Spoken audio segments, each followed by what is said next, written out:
All right, everyone, we are live. It is Arsenal Fan Circle. Um, Sunday show. We don't have a game until tomorrow, and we're going to talk about the events of the weekend as well. Lots to get through. Um, yeah, and listen, we'll get into it, but I think Arsenal have a challenge tomorrow. The gauntlet has been laid down. Some of the weekend went our way, some of it didn't.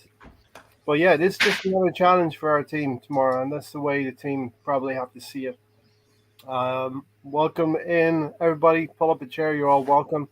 And I want to wish everyone a happy Ramadan to those who are celebrating Ramadan. So, um, good luck with the festivities and happy Ramadan. Um, so, Alonso and Tony up top, thanks for joining. You too. And Matt and Stan, the back Hi line. guys, All right. good to see everybody. It's been a while since I saw Stan as well, so good to see you, Stan. Good Yeah, to see you, likewise, Alonso. I mate. haven't seen you for a while. Yeah, Saw yeah. you briefly Stands last up week, I awful early for once. think. Yeah, I'm off today from work, so I figured I'd come on. Happy days indeed. Yeah. So, yeah, Gary's busy with some work kind of thing. It's this thing we have to do to pay the bills and all that stuff. Oh no. So, yeah, Stan has come in as well. I know it's early doors there, Stan. 11 a.m. Not too early, Yeah, right? just gone 11 here, but I was up early this morning. Good, good. All right, listen. Podcast is called Arteta is building stability FC. It's game on time right now, Alonso. Yeah, I Ten mean, 10 games to go. It's time to play, right? we're hitting the important part of the season that I think will dictate the future of our club. Really, I mean, it's important that Arteta set goals for himself and the team as well. So, if we finish this year strong, which I think we will, I think we'll be amongst the best in England once again. So yeah, it's a important stretch for us, or the Arsenal. So yeah, I think we had a lot going for us right now. I think I'm going to go to Tony last because Tony's going to want to have a retort to me from Thursday night. If that's okay, Tony. Save up Okay. your words. Save up your words. You're going to come back at me from Thursday night. If anyone's watching Thursday night, let's just say I told Tony, don't fear Spurs. Don't feel Spurs. Spurs going to be. And you Don't, said goal differential doesn't matter. it only matters when the points are even. So I'm going to go to you last, so you'll have your say to come back to me. So, Matt, what can we glean from the events of this weekend, Matt? Ooh, it's an interesting one, isn't it? Chelsea obviously dropping points against Brentford for me was a bit of a surprise, but obviously great result. Good to see them get smashed. So that was a nice positive way to start the weekend. Obviously United and Leicester drawing was quite helpful to us.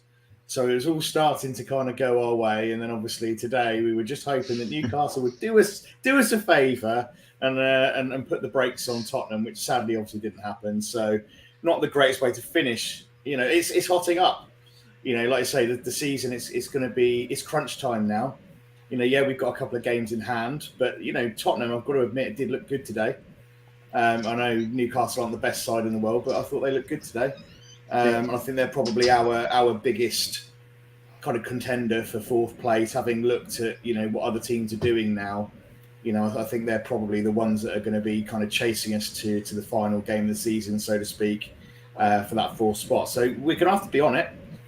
Does make me a little bit nervous. I think we've all said, and I Gary in particular said, everything's got to be perfect, until the end of the season. We've got to be on our A game. We can't afford to have games like tomorrow, go by the wayside. We need to be picking up 3 points. So we've just got to go and do the business tomorrow and make sure that we don't start giving away that little buffer that we've got at the moment with a couple of games in hand, because that could quickly slip away. So, yeah, it's interesting, but it's heating up. It's going to be an exciting end to the season, I think.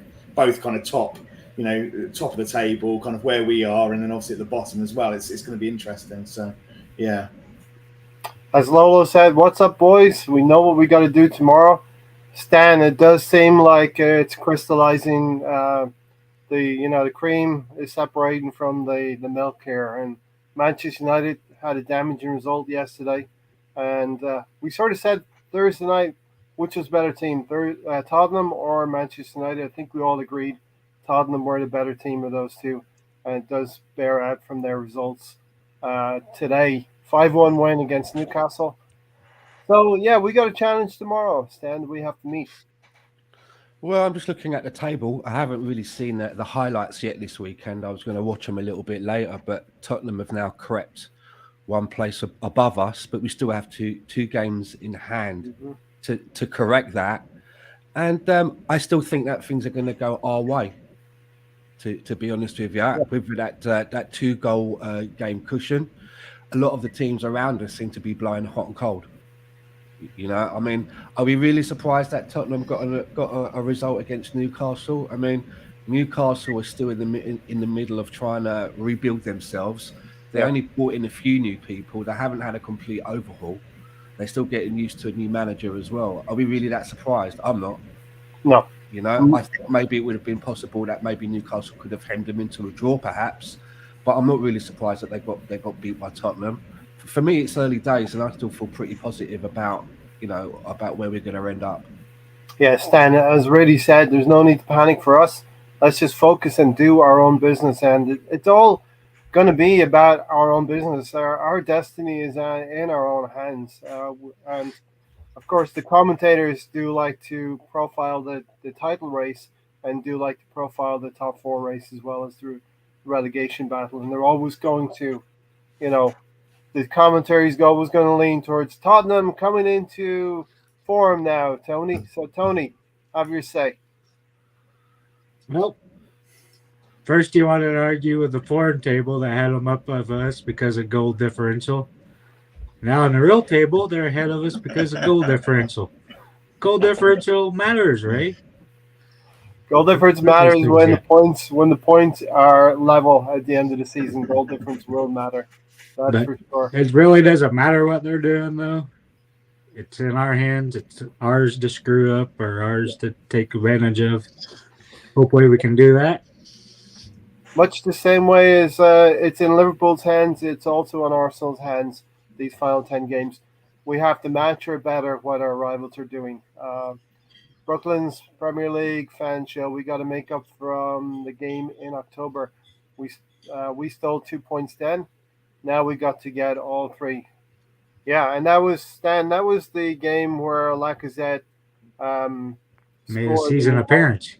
95th minute. That's when the celebration police started to take umbrage against Arsenal, Stan.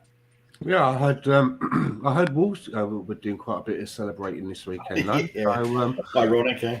Obviously, it must be rubbing off on them. Yeah. The assemble said, "Evening, gents. Tony, Conte is a top-class coach, but Ray, I'm still trusting the process like you, but my common sense says no. I think the assemble wants to believe me, Matt, but he's sort of maybe leaning. He's always got that fear that it could go towards Tony's way. This is Arsenal. It can go either way. We've seen it happen, but I think this especially this time of year, you never know what you're going to get. Well, exactly. We've often had a very good season up until Christmas, and then we fall away kind of January, February time. It all starts to go a bit pear-shaped. But do you know what? To give credit where credit's due, I think we've been much more consistent this season than we have been for a long, long time. We don't look to be the type of side to be, suddenly going on a bit of a flop. And I say that touch wood. But we don't look like that kind of team anymore. So I'm fairly confident, but like you say, it is very much in our hands to throw away, really. Tottenham, they'll do what they'll do. We've got the advantage, so we've just got to make sure that we take advantage of that and just win the games in hand that we have. And that's it's as simple as that, really. But I think they've got the simple run, or the more simple running. Easier. Yeah. So, yeah, it's going to be very interesting. Hello, Arsenal fans. Mr. Tom. I got a nice point there yesterday against Southampton and Stone Cold Stan. Stunner. Big win for our ladies of Leicester today. Back at top of the league, WSL, Arsenal 2 points again ahead of Chelsea, I believe, and it's going to, like the top four race, is going to go right down to the wire as well. Well, Alonso, Stability FC. I think Arteta started to build Stability FC. Arteta as a player wasn't a flashy player. He wasn't the greatest player in the world, but he was a very stable player, and I believe he's building Arsenal in somewhat the likeness of, you know the way you say every team is built in the likeness of their coach. I think Arsenal are being built in that manner as well. Yeah, and it's quite impressive. Campaigns throughout the past 2.5 years, because it's kind of hard because we see our rivals getting better, and unfortunately, we taking a lot of time to progress as a club. But yeah, I mean, like what Matt was saying earlier about wait till certain months of the season and we'll fall off, like primarily February to March are the type of times of the year that we always struggle. But this year we've done pretty well. So I think also kind of looks at experience from Arteta that he's been there before as a coach, as a player for Arsenal, so he knows at what points we fall off in as well. So I think from experience, it also helps him out as well, coaching Arsenal as well. So yeah, I think that we've gotten better as far as winning those months, and they're important. So yeah. Tony, Mikel Arteta has been voted manager of the month, and Thomas Tuchel said, "Don't worry about that. They can take the awards, and we'll get the wins." Well, yesterday we found out the Premier League is very difficult league to win in because Chelsea slipped up big time against Brentford. Oops. Yeah, you could say that. You can say that to be. I think I did more than slipped up. I kind of like suicide bombed themselves.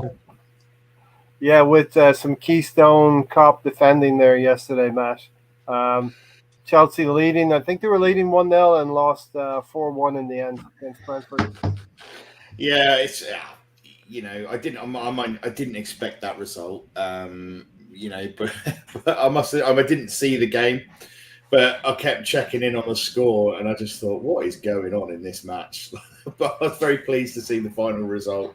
And you think actually, could we if we do play well to the end of the season, pick up points, could we get that third spot? Is it completely out of the realms of reality to do that? We could have Why got not? there if Ray didn't think for first 3 games for preseason. We can do both, can't we? Yes, Dan, I've been looking back on our own podcast at the start of the season, episode 2, where we were hoping for a result against Chelsea. It's just funny, Chelsea and Brentford were involved in a fixture yesterday, and they were our first 2 games of the season. Wouldn't it be a funny turnaround? I'm not saying it's going to happen, but we should be looking to push for 3rd place here. That should be the sight. Chelsea should be in our sights, not Tottenham looking over our shoulders. Well, ever since what's gone on at Chelsea behind the scenes, I've kind of been quietly waiting to see whether there would be any impact on the pitch or not. And it seemed that they would be being able to cope quite well because you've got to be fair where you've got to be fair when it's fair, right? They're a good team. There's a lot of good players in that squad, and they've got a good manager as well. And when we were doing our picks, our upset picks for this weekend, I kind of looked at that fixture and thought maybe Brentford, maybe now is the time that Chelsea could be ripe for picking, but I wasn't sure. I certainly didn't think that it would be the result that it was, 4-1. So the question I'm asking you about Chelsea is this just a blip, or is this the beginning of some sort of distractions that are coming off of the pitch, somehow now being able to affect the team and what's happening on the pitch? So it's going to be interesting to see what happens with them as their running comes in. Yeah, have a look at the table, Stan. I know you've been looking at it in the last few moments. West Ham are there. Tottenham now have gone above us on goal difference, which is important if it's a tied situation at the end of the season. I've always said it would come down to the last day of the season. Top 4 always comes down to the last game of the season. And now Chelsea, we are game in hand FC right now. We've got to turn those into points, Stan. So this is a challenge for Arsenal tomorrow at Crystal Palace. Yeah, and I mean, I feel quite good about tomorrow because, as Mr. Tom said, hold on a minute. As Mr. Tom said the last time that he was on, that the last time we played Crystal Palace, we were a much worse team, and we still managed to get a draw out of it. Can you hear me? I can hear you. Okay. Just I'll be can't back in see a it. minute. Just you looking go. at Chelsea's running. I don't know, he's disappeared. But I was just having a quick look at Chelsea's running, and they've got us, West Ham, Wolves, United. Well, and obviously they've got Everton and Watford as well. They've not got the easiest running. They got In very fairness. they're very similar to ours. Yeah, there are chances that they could slip up and lose points in that running. So I don't think it's unachievable for us to catch. It's got to be. We can't be looking over our shoulders right now, going to Crystal Palace, and we'll talk about Patrick Vieira and the job that he's been doing at Crystal Palace over there. But I think he's been doing a good job so far. But yeah.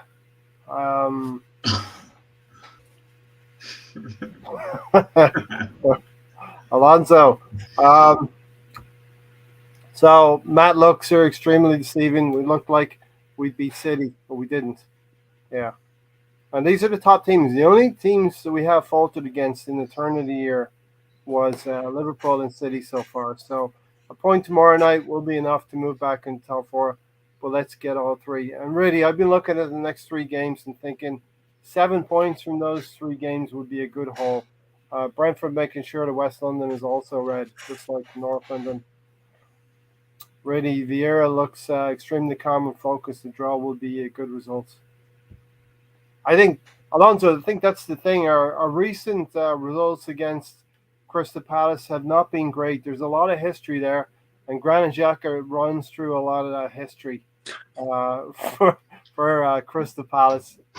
And notwithstanding last season, toward the end of the year, we did beat them 3-1. But apart from that, it's been 5 draws before around that. We've only won 1 out of the last 6, let's say, against Crystal Palace. Yeah, it's always a tough task trying to get into what they have. It's always a tough task playing against them because you never know what to expect. We should always try to beat them, but somehow they get the best out of us and they make it a game out of it. And yeah, Granit Xhaka has had some history with those guys. And he scored a great free kick against them. I think it was a couple years ago. Yeah. But still, it's just then he gets carded, I believe, and gets sent off. I think so. Yeah, I mean it's quite a clash, right? And it's also a derby game, so I think Crystal Palace are getting trading harder now that Arsenal are just trying to get back on top. So yeah, and Vieira's are close now, so he knows about the rivalries as well. But yeah, I think that it'd be a very close game. Mr. Tom said, saw an online clip of a Chelsea fan calling to Talksport and blame the government. The host said, unless Chelsea play Boris Johnson as centre back, it's not the government's fault. Yeah, fair point. You know what I mean? Chelsea have a game at Leeds to be given a date yet to. Where's Gary? Gary's working today on a Sunday of all days.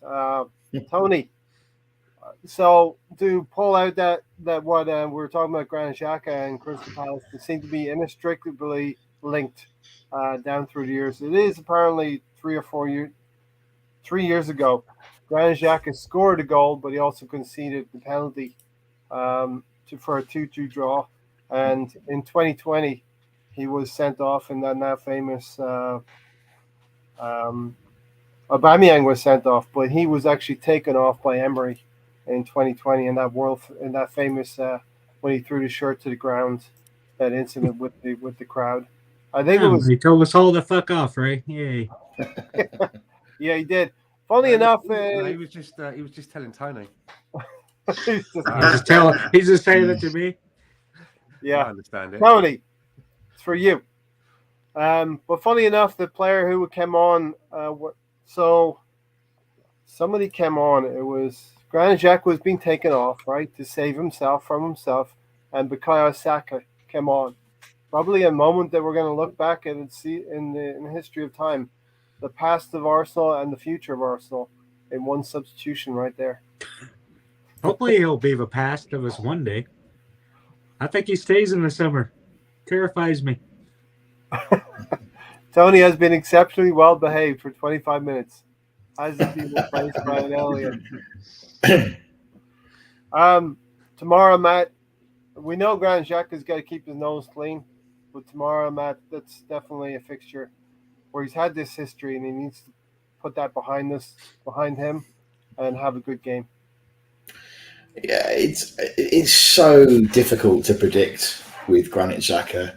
You know, recently he's actually been very good. I'll give him credit. You know, there's a good like with most of us have said, there's a good footballer in there. It's how inconsistent he can be with his discipline. He's not the best in the world, but he's a good footballer and he's important to our team at the moment. You know, he's the one that really fits best with Partey. And we do look better in the side for him being there. So he's going to be important. Like I say, he has to keep his nose clean. Am I 100% confident that that's going to happen?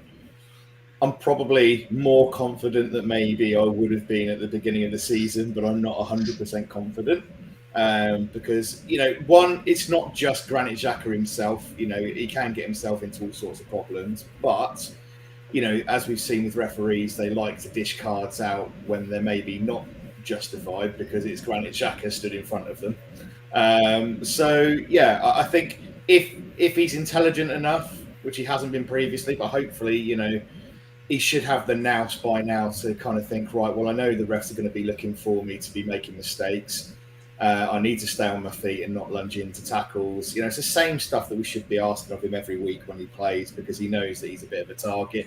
And, you know, teams now will look to kind of try and push him into making rash challenges and put him in a position where he's going to have to, you know, go in for a tackle that he shouldn't go in for. So, yeah, but now he's a bit further up the pitch. I think hopefully, you know, I think Arteta's probably played a bit of a blind with that. So he's not necessarily, you know, involved so much in the dirty work and he doesn't have to get involved in the silly tackles. So I think we've probably got a bit more of a likelihood of him staying on the pitch. But again, touch wood, because knowing my luck tomorrow, it'll happen.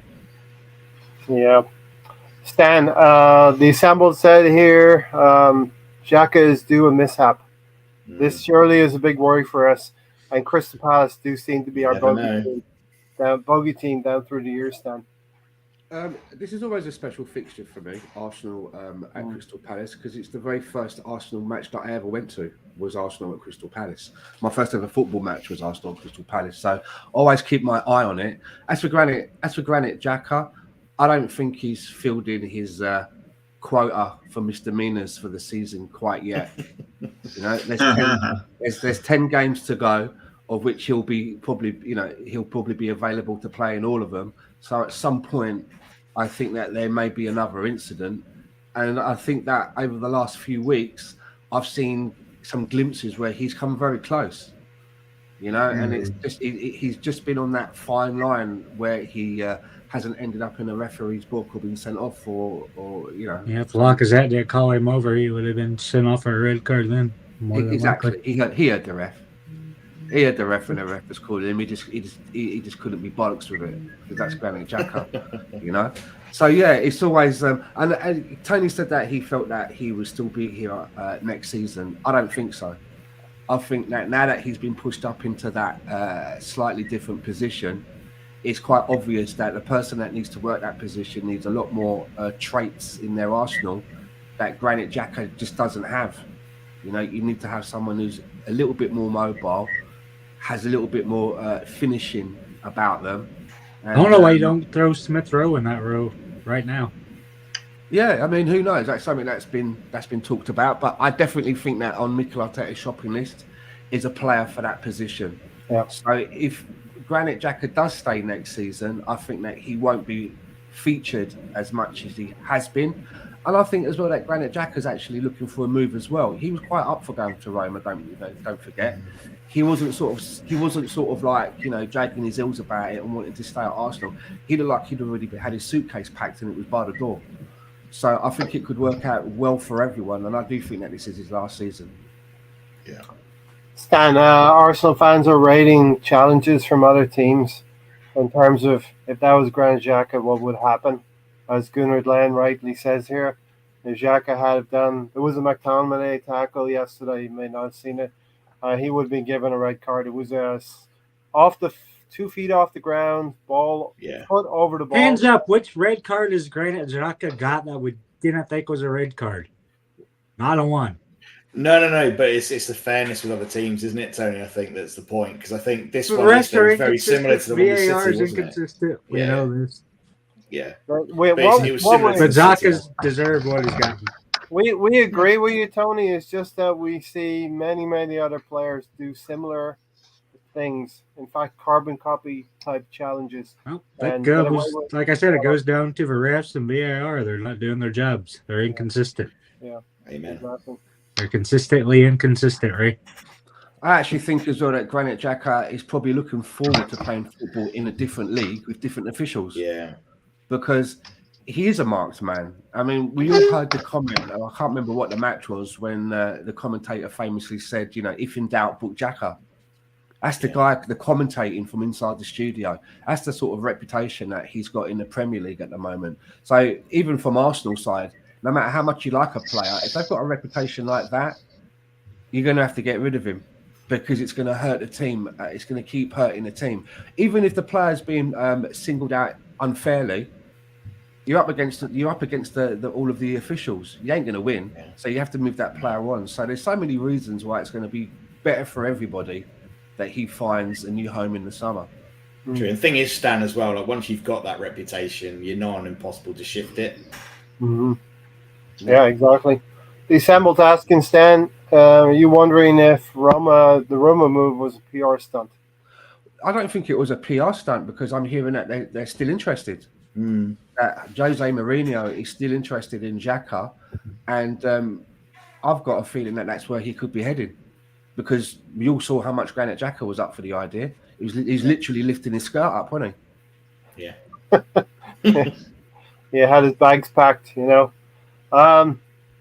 Alonso, so throughout this year, throughout the season, we've sort of benefited from having the early game on the Saturday. We've had a lot of early kickoff games.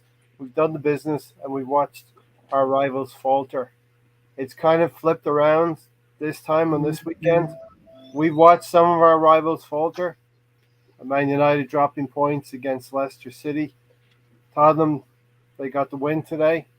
But now it's up to us. We know what we need to do. And we know that we need to go to Selhurst Park and put in a performance tomorrow. Well, not only that, Selhurst Park. Go ahead, Tony. I'm Lev. Okay, so now we have to be this. I can't. Okay. I'll go to Tony first. He likes to jump into other people's skin. I'm ready. Go ahead, Tony. What do you want to talk about, Ray? The mentality. Arsenal, mate. What do you think? We come here every week, Tony. We're here every week. Arsenal. Fuck, well, we can do both, Stan. Can't we? We can do both, can't we? I'm gonna have fun with that. I flipped that. Yeah. Okay, I'm ready now, Ray. Okay, so for me, like, we had to beat Crystal Palace, right? But we also have to beat Tottenham and Chelsea because those are our games at hand, and those games to me couldn't come soon enough because we're trying to further our advances from Tottenham, but we're also trying to catch Chelsea, which I think we could still catch them if everything falls in the right direction for us. Yeah. And it's gonna be intense. I remember that year we beat Newcastle at the end of the season. Was it 2013-14? I think it had the same vibe going this year. Like you said, I think it's gonna go down the wire. Not that we've done anything bad. It's just how it is. And I remember when they were West Ham, we were at fourth place, and we're trying to catch them. And now the tables have turned now to where we're top four. Yeah. Can I just answer? Stan, jump in, Stan. Really saying about Xhaka, he said that he was never going to Roma. That it was all a typical UK media BS trash talk. I'm not so sure because it was being widely reported from sources which are usually very reliable, and the way that I read it was it was Arsenal felt that the offer was a few £1 million or a few It's like million £1.5 euros. million Yeah, difference. it wasn't very much in the asking price, and I always felt for me that where Arsenal were at that moment, they felt it was more convenient to try and bugger about with that deal and keep hold of Granit Xhaka for a season or two, rather than taking the money and then having to do all of the legwork to have found a replacement, because they would have had to have found a replacement in that right there and then. You know, we were too short as it is. So I kind of felt that they took a bit of a lazy option in dicking about with that deal, making it so protracted and quibbling about £1.5 million, because at the end of the day, you know, for me, Granit Xhaka was one of those people that if somebody wants to come in and buy him, and it's even if it's a low ball offer, you're taking it. You're just glad to get some money. You're like, fucking hell, someone actually paid me for that. I'll take it. Do you know what I mean? So, do you think his value's gone up since we've had him in the time No. between that last window and when we're going to sell him again? How has he increased his value? So what they're gonna, so it was a very, for me, I just felt that Arsenal were being very convenient and taking a lazy option of, well, if we don't get rid of him, that's one thing that we don't have to worry about right now. Then we triggered the extension in his clause, which was even dumber.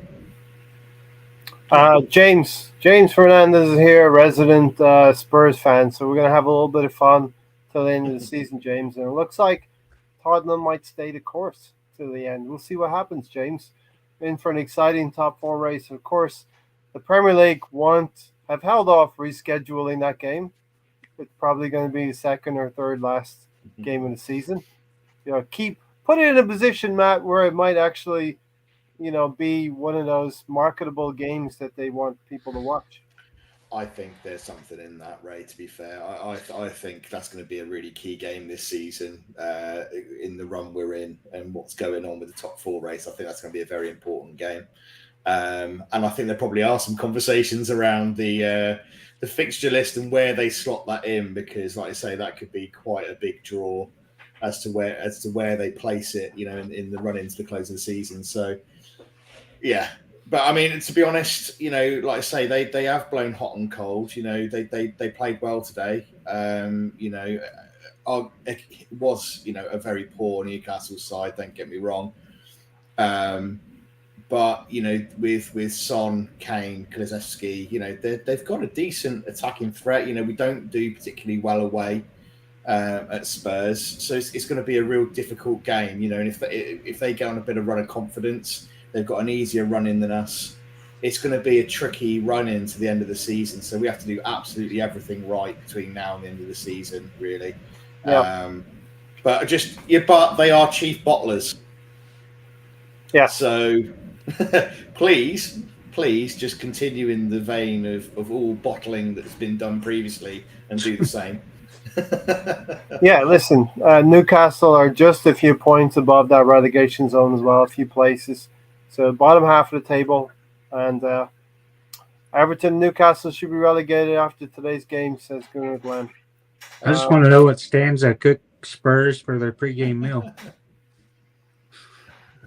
Shit and sugar. Thing is, though, I think that by the time that fixture comes round, it could already be done and dusted. Done.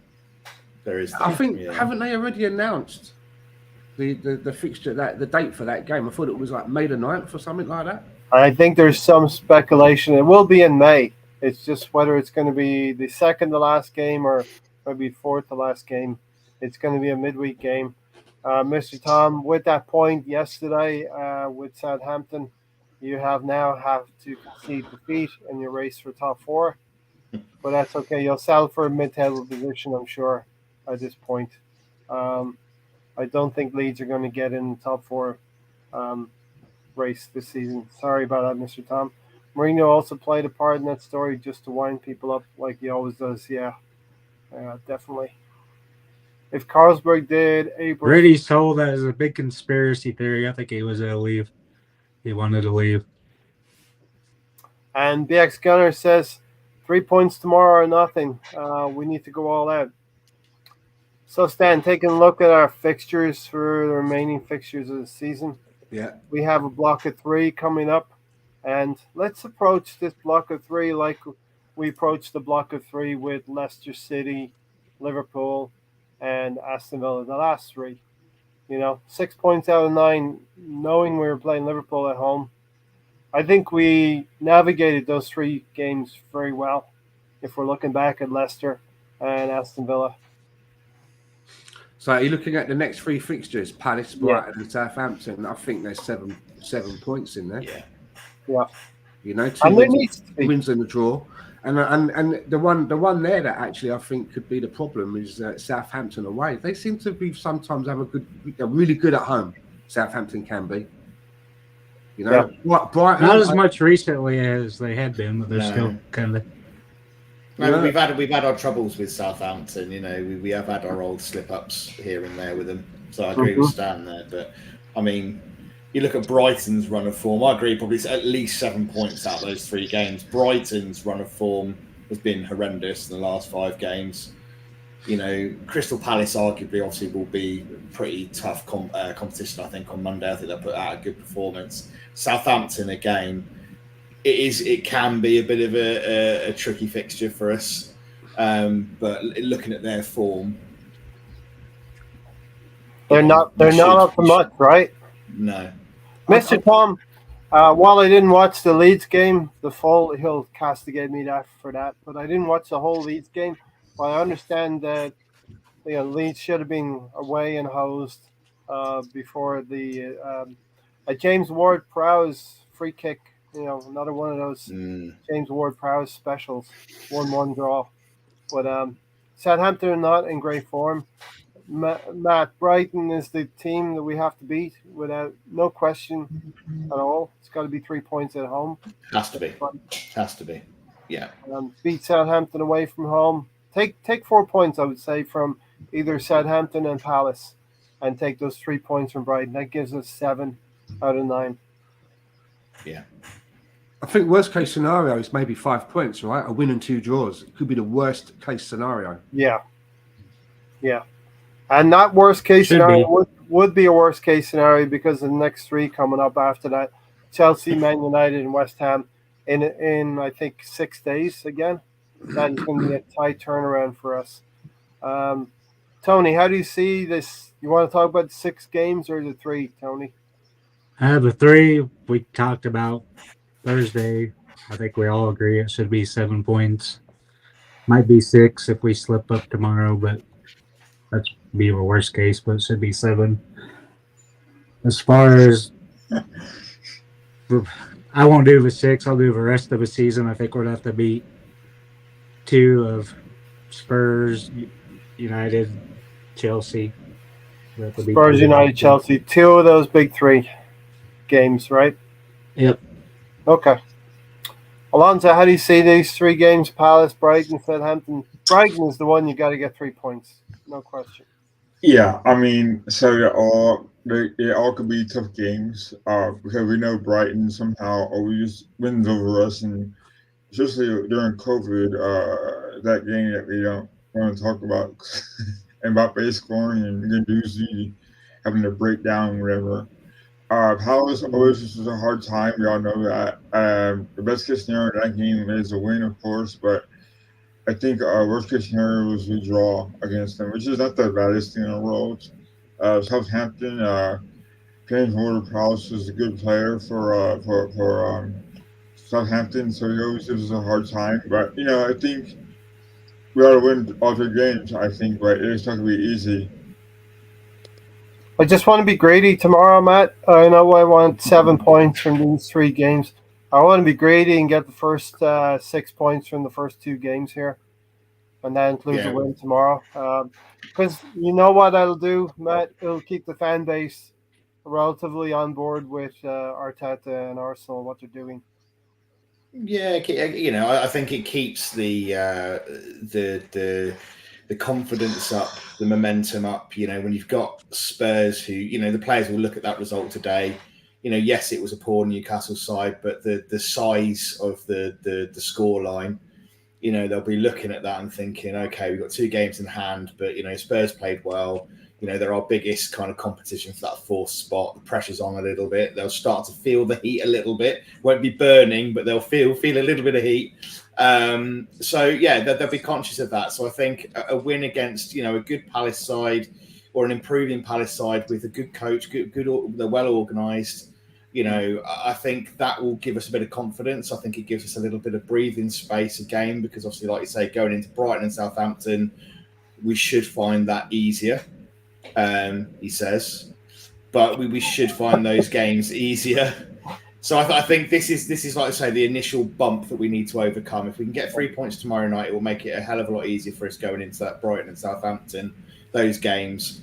And then you have a little bit, of wiggle room when you're playing the likes of Chelsea, United, Spurs, West Ham. You can probably afford to maybe drop one of those, if that happens. But we haven't got a lot of wiggle room. Yeah. December.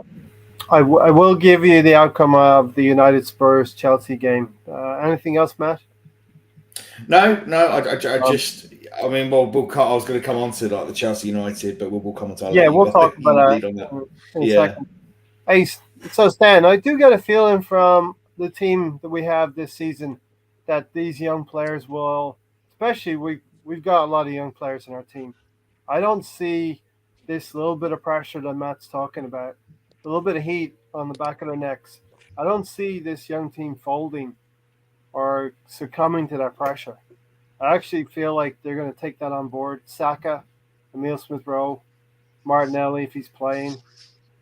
I think they'll take that on board. Ramsdale will definitely accept the responsibility if he's playing as well. Tony, maybe you can get me an injury report. But Stan, how do you feel about, maybe somebody in the chats can tell us about injuries and what's going on with Arsenal right now? Well, as an example, I'd use if you look at Tottenham under Pochettino, they had a habit of towards the end of the season being really tired, which was probably down to their training regime. So it's going to be interesting to see now with these last games if our players how they've been prepared to go for a whole season, right? We've got a lot of young players now. Are some of them going to feel a bit leggy? I actually believe the same as you, Ray. I actually think that we've got enough about us to get through the next 10 games. I think the only thing that's going to cause us trouble is bookings and losing a key player with a red card, or an injury, key injury somewhere. Especially, for example, if Lacazette picked up an injury at Palace, that keeps him out for a month. Yeah. Then look, this Cardiff town gives me a lot more confidence as well. A lot of W's in there, and we were stringing results together. So this is what gives me confidence, and I think Alonso, this is what's gonna. We need to know if we're going to be mentality monsters or not. And this is going to be a test tomorrow for Arsenal, if we're going to become mentality monsters, because the way I see this top 4 race, it's got to be a preparation for a title race in the coming years. And this is where we have to, iron gets stronger when it's forged in heat. And Arsenal need to be, we can't be brittle in the next few years. We can't be brittle in this run-in, Alonso. Yeah, and this is where I think our youngsters are going to have to grow up a little bit and maybe face the fact that they're going to be used more, especially during big games coming up. So I think that, they're going to have to take losses as well, because they're going to come during this run, unfortunately. But I think Arteta has them playing with a chip on their shoulder now, more than ever. And I think that guys like Saka and Emile Smith-Rowe and Martinelli and Odegaard now find themselves contenders, where before you saw glimpses of them being great. And I think now they're finally knowing that they belong. And I think it's going to test to their mentality and a test of their will to be an Arsenal player in this league, because it can be tough sometimes. So yeah, I think it'll be a harsh wake-up call when they lose, but also it's gonna make them stronger when they win. So yeah, Mr. Tom said Watford versus Leeds next week is going to be spicy. You can pull away from the bottom there, Mr. Tom. yeah. Leave Everton mired there, fourth from bottom. Stan, we're seeing the benefits of our. I think we've changed course in our transfer policy. We went away from experienced veterans, um, and now we've gone for young, hungry players who want to win things, want to do things in the game. And we're seeing a difference between, let's say, how Man United is right now. That was us a few years ago, and we've gone a different course, and we're poles apart from a United setup. We're doing things differently. I think Rangnick has actually said, "Look at Arsenal. That's the way we want to go." Yeah, I've heard a lot of rival fans tweeting and phoning into talk shite radio and using Arsenal now as a model of how they feel that their club should be run, which is also interesting to see. I still worry a little bit though that once we do replace a player like Lacazette and, for example, Xhaka, if they were both to go in the summer, I would be very wary of bringing in. Let's say we brought in two players to fill those gaps in the first team. If they're going to be around about the same age profile, 21, 22, I would be a little bit don't have some experienced head there on the pitch. Just that we spoke about earlier when the referee was trying to book Xhaka and he was just walking away. The way that Lacazette kind of handled it, the way that when something goes down on the pitch, he goes to talk to the referee and tries to keep the rest of the team away while he speaks to the referee. He handles those situations much better than Aubameyang used to. Mm-hmm. When something used to go down, Aubameyang just used to let it take care of itself. He'd never go over and talk to the ref about what's going on. Yeah, there was other people in the team that were going over and mouthing off to the ref, and sometimes could end in them being disciplined for that, right? Because there's no control. It's not being done in the right way. So we need a couple of players still in and around the squad that can do that, because we still have youngsters that are learning. And one of the things that they need to learn is on-pitch discipline. And just the way that Lacazette handles those situations, it exudes that. So that's what I think we need a little bit of that still in the team. That's a great point, Stan. Aubameyang was captain. He never acted like a captain. He never advocated for any of his players on the field. All he took care of was the coin toss at the start of the game. Gabriel comes and talks to the referees quite a bit. And even then at the coin toss, he would look back and say to the rest of the team, "What do you reckon, lads? Heads or tails?" Which way is the wind blowing? You know?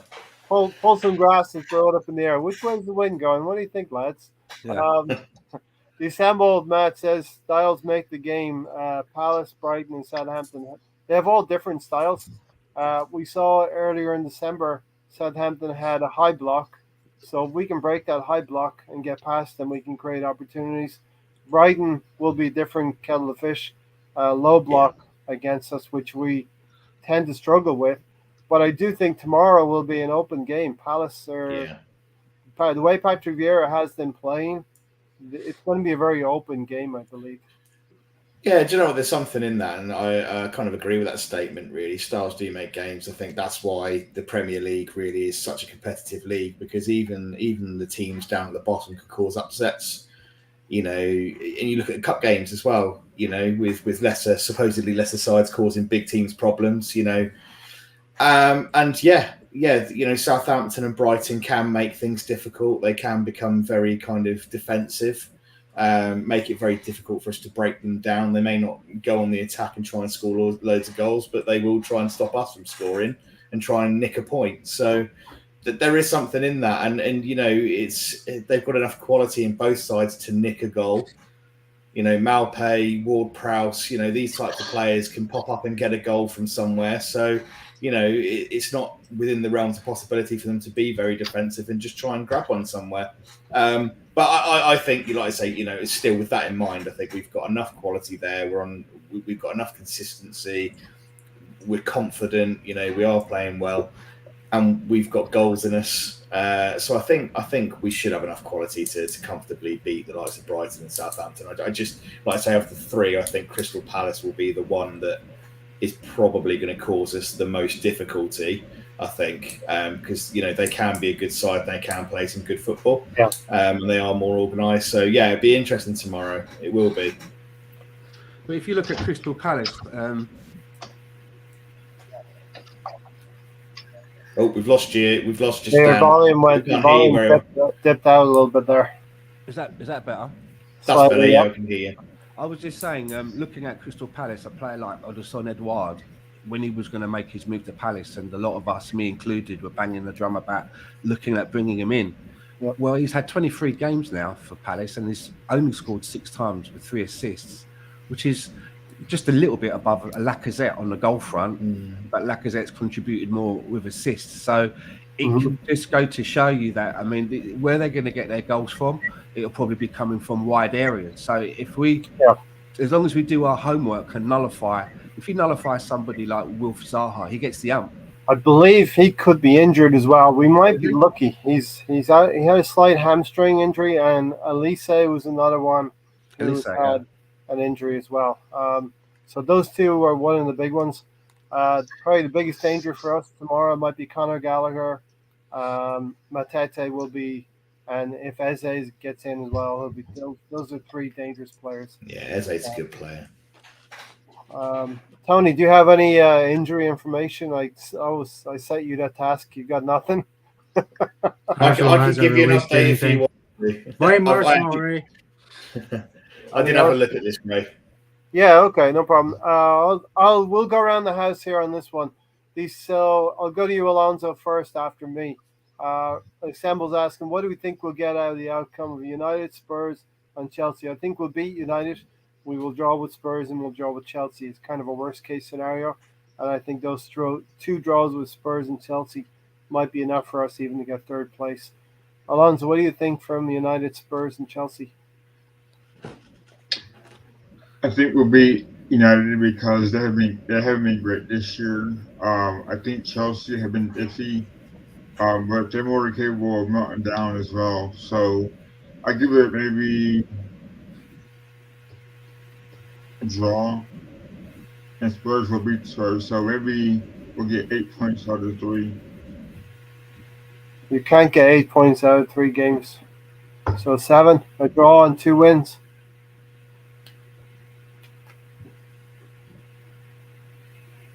He's using your math skills. He's dropped. Should have let him stay with 8. Where's he gone? I mean, if you get me 8 points from 3 games, I'll take it. But I'd rather 9.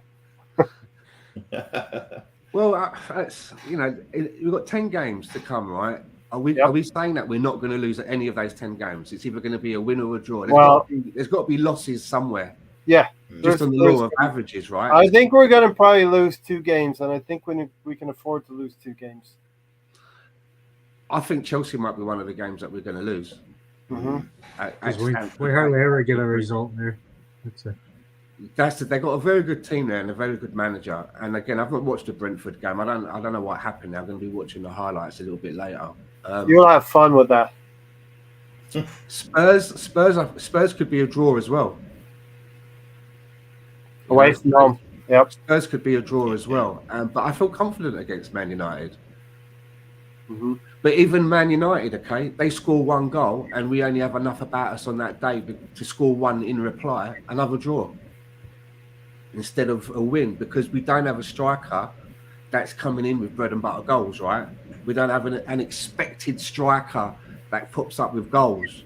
So if everybody else on the team has a bit of an off day, then I worry for goals. And if we can only muster 1 goal on the day, a cheeky penalty or Saka manages to get 1 in, but you got nothing coming from Odegaard or Martinelli or ESR, and we don't expect much from Lacazette anyway.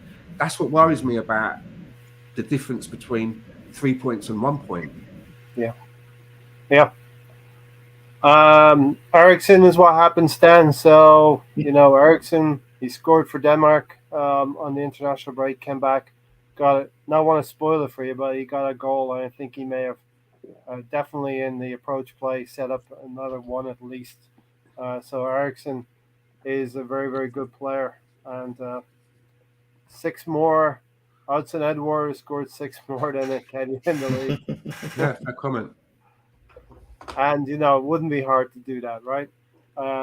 Lacazette and Aubameyang still scored more than Eddie and Kedia right now. Tony is more disciplined than Xhaka, and that's going to be important tomorrow. Talking about that, Tony, who's the ref tomorrow? As he's going to be very important. I don't know who the ref is. I saw the ref, but they're all the same. They're all horrible people. Doesn't matter. They're all inconsistent, right? It doesn't matter. I saw who was going to be the ref, but it didn't really prick my ears around like that. If Gary Neville went to Hogwarts, he would be representing the mentors. So yeah, listen, Tony, what do you think from Chelsea, Man United, West Ham? Then we'll talk a little bit about Crystal Palace. I think we need to win at least 2 of them, but Chelsea probably end up being a loss there. Mm-hmm. Man United should be a win. Might be a draw, knowing us. So what we're saying, really, 6 games down the line, we're going to need these first 3 games. We're going to need to bag quite a few points from these first 3 games, 7 at least. And I wouldn't be afraid of Man United at home. I think it's going to be a big game. West Ham away, we can definitely get something there. And I think we can get Chelsea a game. I don't think Chelsea are the best team in the world either. I know they're world club champions, but I don't think they're the best team in the world right now, Tony. No, not right now, but they were last season. After they got rid of the novice manager, Fat Frank, and got Tommy Tickle. Yeah, I felt bad for Iwobi today as well, giving away that ball in midfield for West Ham to score off of. But we definitely did some business there, Matt. 40 million. Oh, yeah. Yeah, you look at that. I looked at that error and just thought, how did we manage that bit of business? But yeah, it was Everton. It was Everton. Yeah. We did very well to get that amount of money for him. Stan, flipping the script a little bit, we're going to talk about Crystal Palace a little bit now. Roy Hodgson's moved on. He's at Watford. Patrick Vieira has come in. Looking at their goals for and goals against, it looks to me like Patrick Vieira has changed the average age of that team. Plus, he's reduced the amount of goals they've been conceding. So, 2 very, very good things. When you come in, you're going to overhaul the club, and I think he's done quite a good job for Crystal Palace. I think he's got rid of some of their rubbish players as well. Or yeah. As people like to term it, dead wood, and brought some interesting players in. So, he's beginning to form Crystal Palace in his mould now. It's becoming Patrick Vieira's team. And he hit the ground running fairly quickly. The settling in period was pretty quick for Patrick Vieira. So, if things go well, at some point when we need a new manager, because nothing stays the same, if he does well and a good showing in the Premier League, he could probably be a pathway to him to come into Arsenal at some point when Mikel Arteta decides that he wants a new challenge. I don't know if he would take it or not, since we haven't interviewed him the last 2 times. Yeah, but now he's going to have that Premier League experience under his belt, Tony. Which he's done good everywhere he's went. He's improved the defense. I think strategically he's done the right thing. He's gone to France. He's got some experience. He went to the MLS. Actually, probably started in MLS. Went to France. Had a few issues. He's learned. He had some adversity in Nice. It didn't all go to plan for him. He went good the first year. Then his ownership and injuries was second year. And his bumps in the road, it was all done away from our eyes, which is a good thing. It wasn't like he got his first job in the Premier League and made a total ricket of it, and it's hard to get that stink off of you a little bit, Yeah. So I think maybe everything he's done was with an eye to come back to the Premier League eventually. This is the league he knows best. He was a monster, Matt, in this league for many, many years, an Arsenal legend. Oh, yes. Yeah. So he knows the Premier League very well, albeit 20 years removed, Yeah, he knows the demands. He knows what it's like to work within, that a successful environment, a highly successful elite environment. He was there for years under the tutelage of Arsene Wenger. Not many better managers to kind of learn and work under. and be able to be a part of that kind of culture and that group that went on to win and be so successful. That's going to leave a lasting impression. And when you're working for somebody like that and in that environment for so long, you are bound to pick up things that are naturally going to help you as a manager or a coach when you go in and doing that yourself. So, And you have the I think that's experience at Man City too. yeah, exactly. And I think that's all going to stand him in good stead. So yeah, it's not surprising me that he's doing well. And you like to see. I think most of us don't have any issue with Crystal Palace. I actually don't mind them at all. I think, obviously got links with them to some degree. I want him to do well. It's good, and it's nice to think that you have. I don't really want to talk about potential successors or other managers to Arteta when he's actually doing very well in his own right, and we've got a manager right now who is doing very well for us. He's taken us up the table. We're looking good. Tony talked about defensively. I mean, we've been the best we've been defensively for years and years and years, and that's that is down to Arteta that has solved that problem at the back. So it's a bit. I always feel when we get these talks around Vieira, potential successor to Arsenal, kind of one day, I just think, well, hang on a minute, we've got a good manager here at the moment who's doing well. Let's focus on the guy we've got, leading us at the moment, and let's get behind him. But yeah, I mean, he's doing well, and should something go pear-shaped with Arteta, he would naturally be someone that I think they would look at. Yeah, I just think strategically he's placed himself in London. Yeah. To be in a good position and be ready, get Premier League experience, and I think his first season, Tony, in the FA Cup semi-final, Tony. Yep, he's got 19 straight FA Cup wins. Might be 20.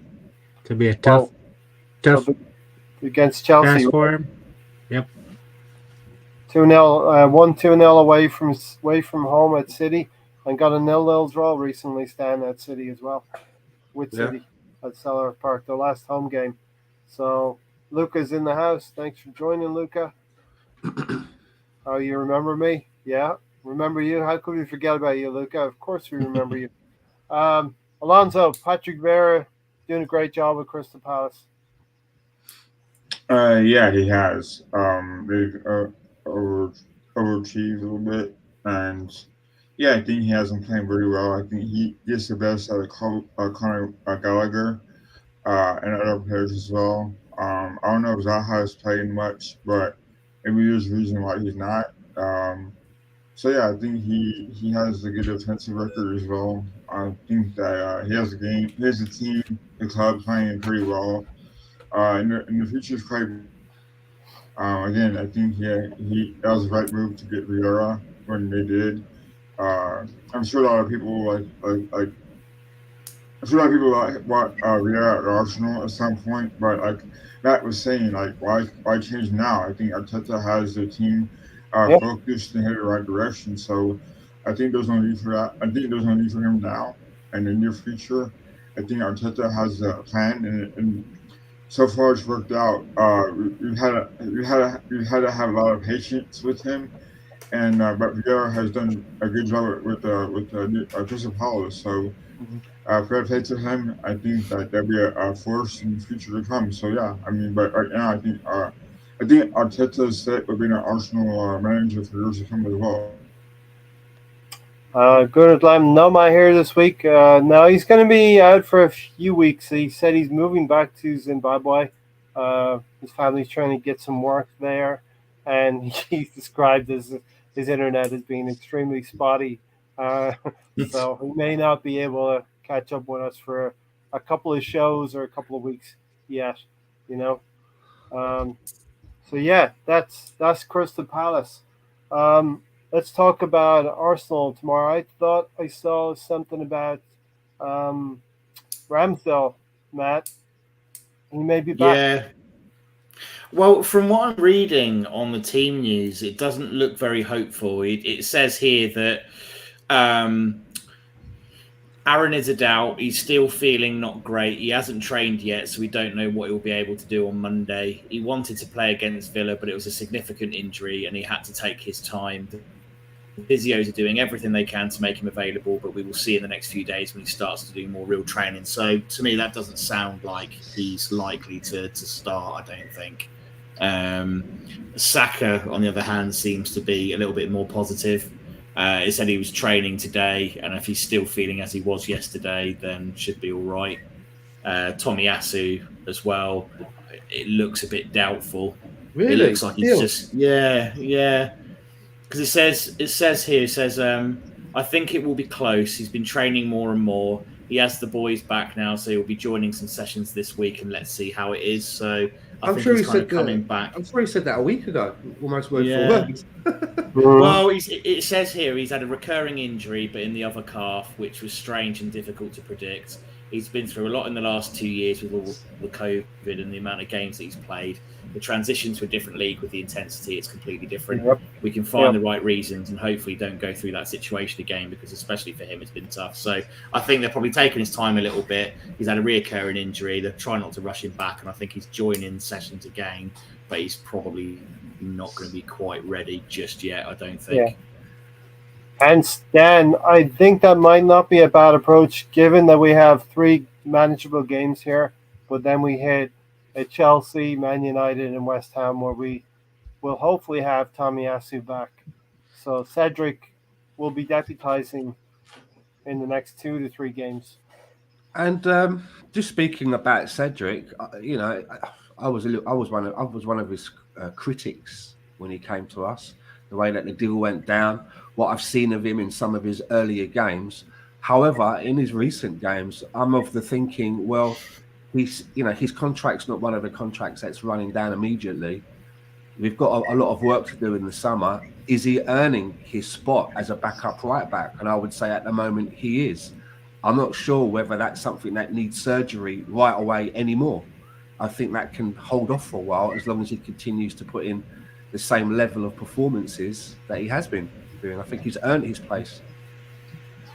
So with that being said, knowing Leno may come in and Cedric will play, the other 3 positions in the 5 will be Ben White, Gabriel, and Kieran Tierney.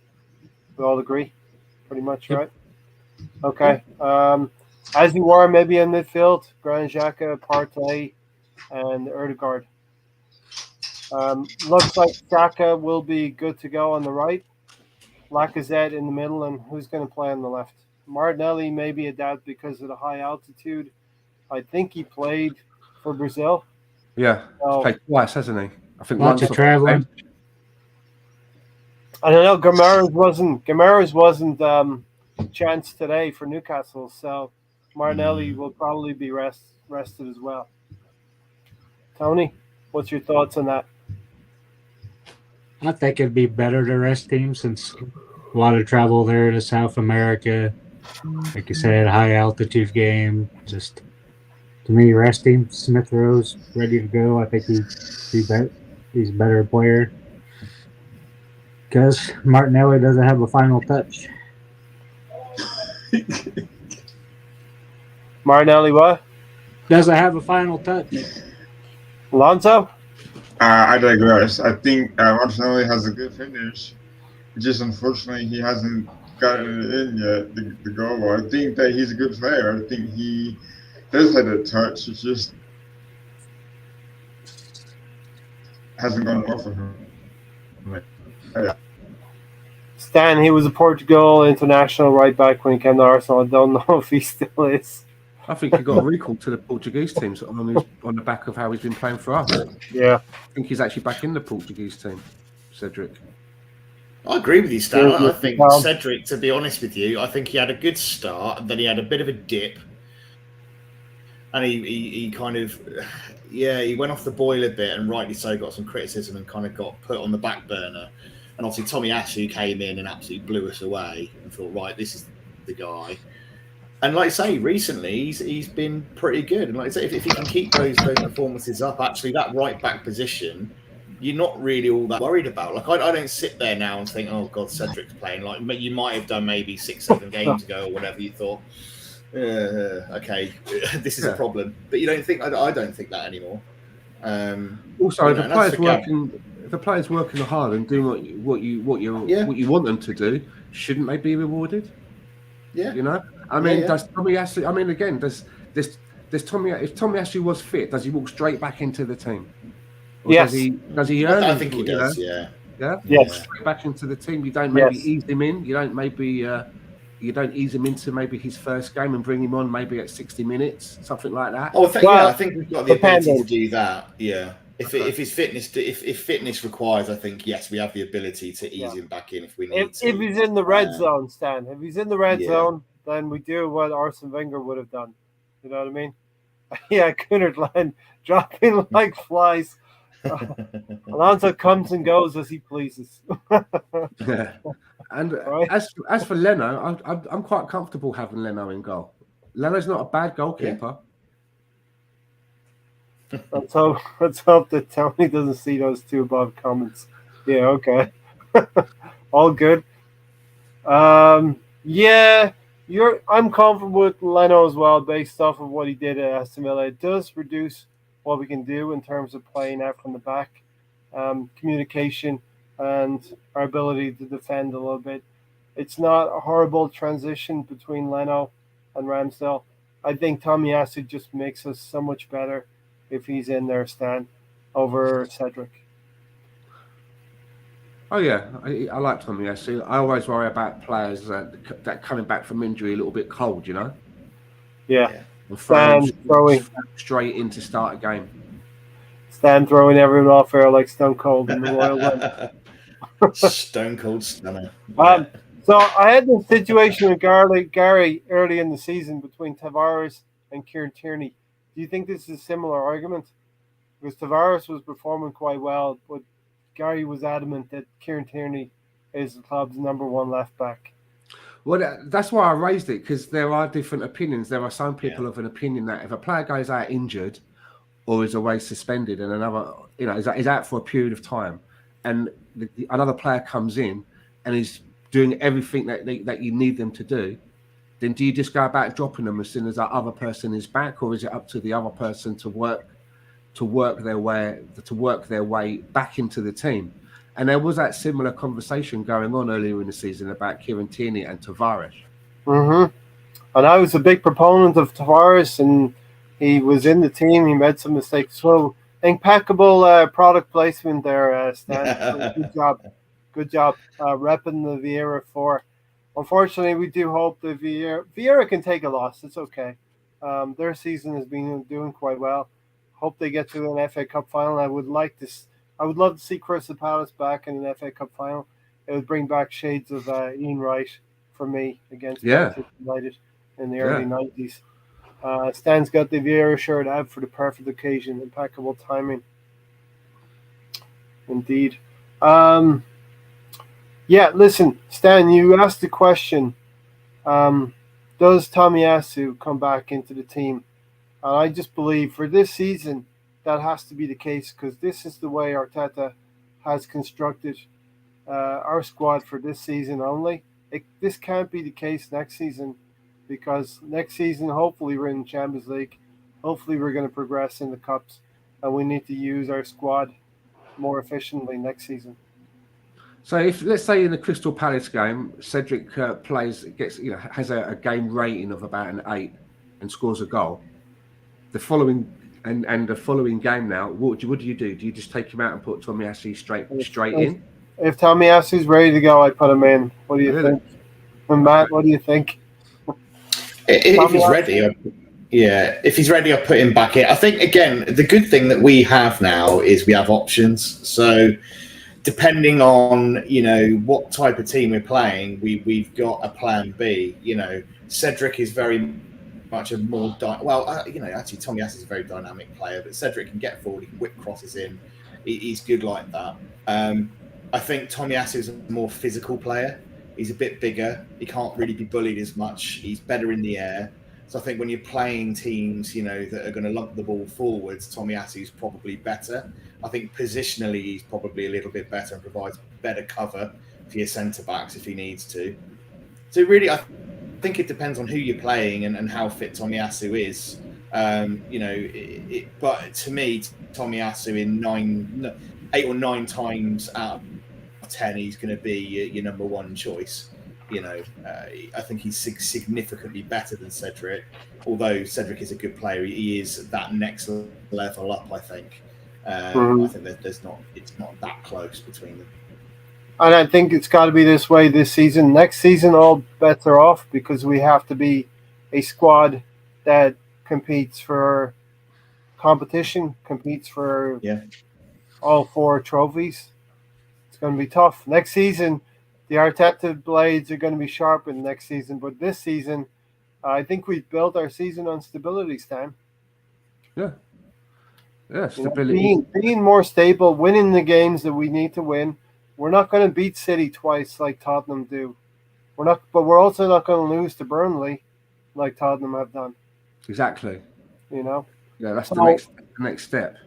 Put your cards on the table. Would you prefer an Arsenal who's consistent like that, or a Tottenham who can, win the big games but not win the small games? Well, consistency always wins the day, doesn't it?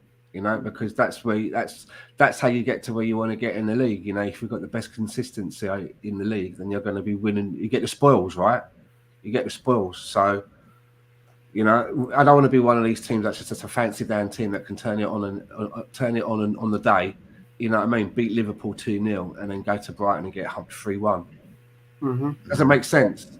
That doesn't make sense to me. How teams, can survive and be allowed to have that kind of a mentality. That's just fundamental.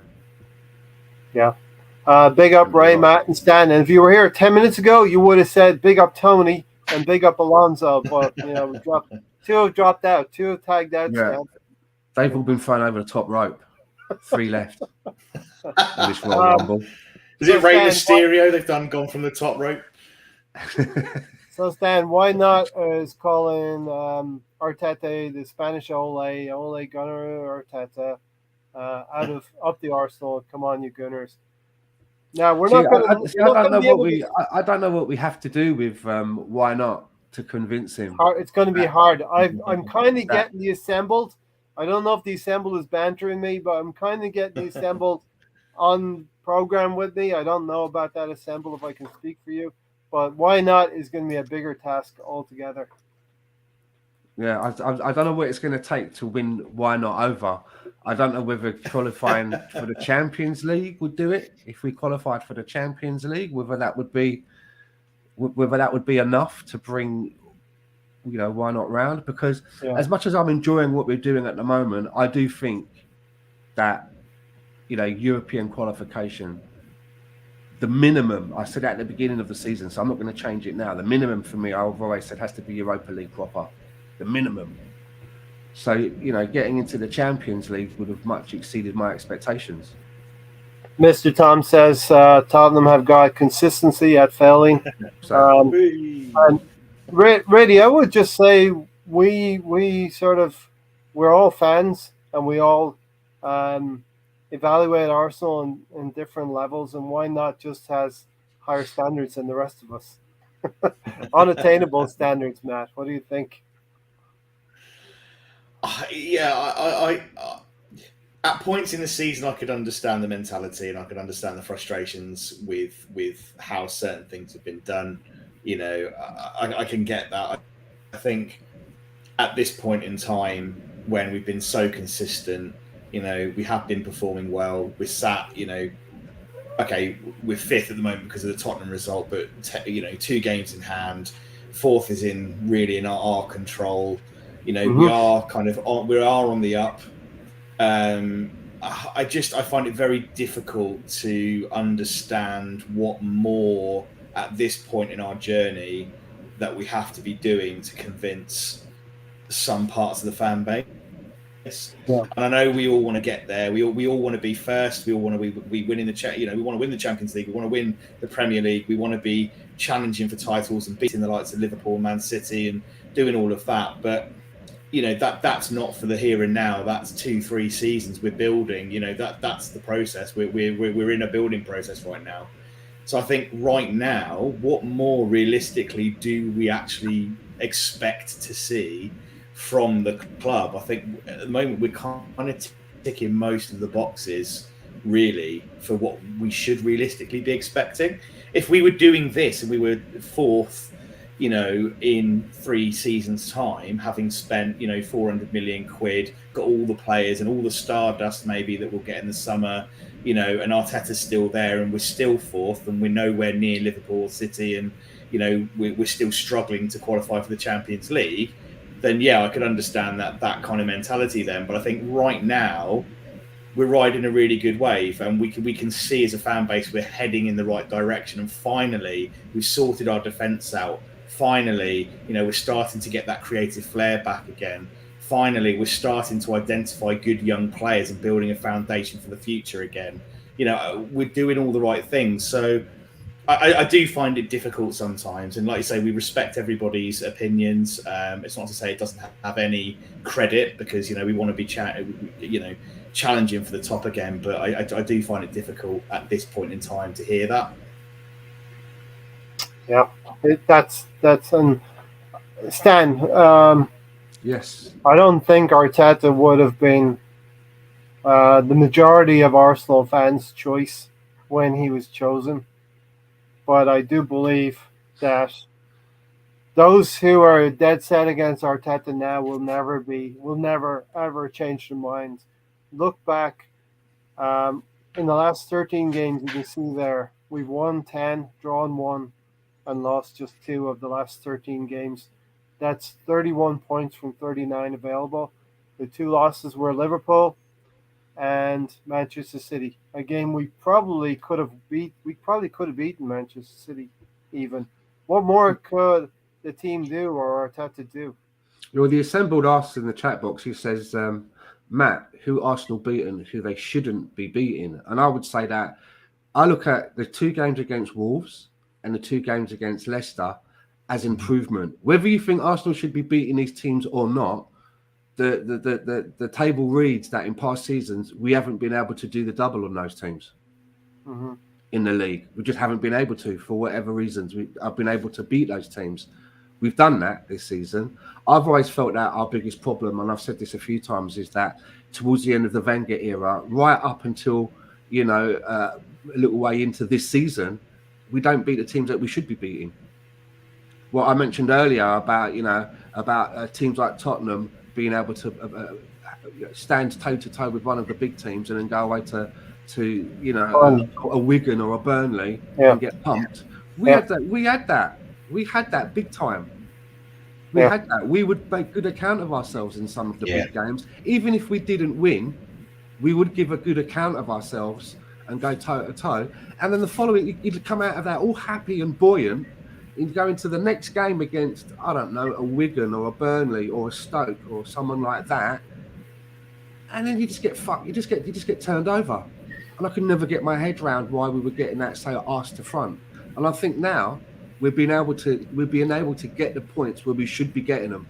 And that's your grounding of finishing pretty well in the league. That's your grounding of getting into Europe. Once you get that base, that foundation, that's when you start looking at. That's when you go to the owners and say, right, this is what I can get us right now. This is it. And the league. This is what I need now to start giving it to the big boys. The league is your bread and butter. If we get in the Champions League, you better believe next year I'm going to be looking at our league table position. We need to maintain our league table position for years to come. We can't do well in the Champions League and be 6th, 7th, 8th in the league come February or March. That's not going to be sustainable. It's not something. The big teams are in the top 4 every year. The big teams are challenging for things every year.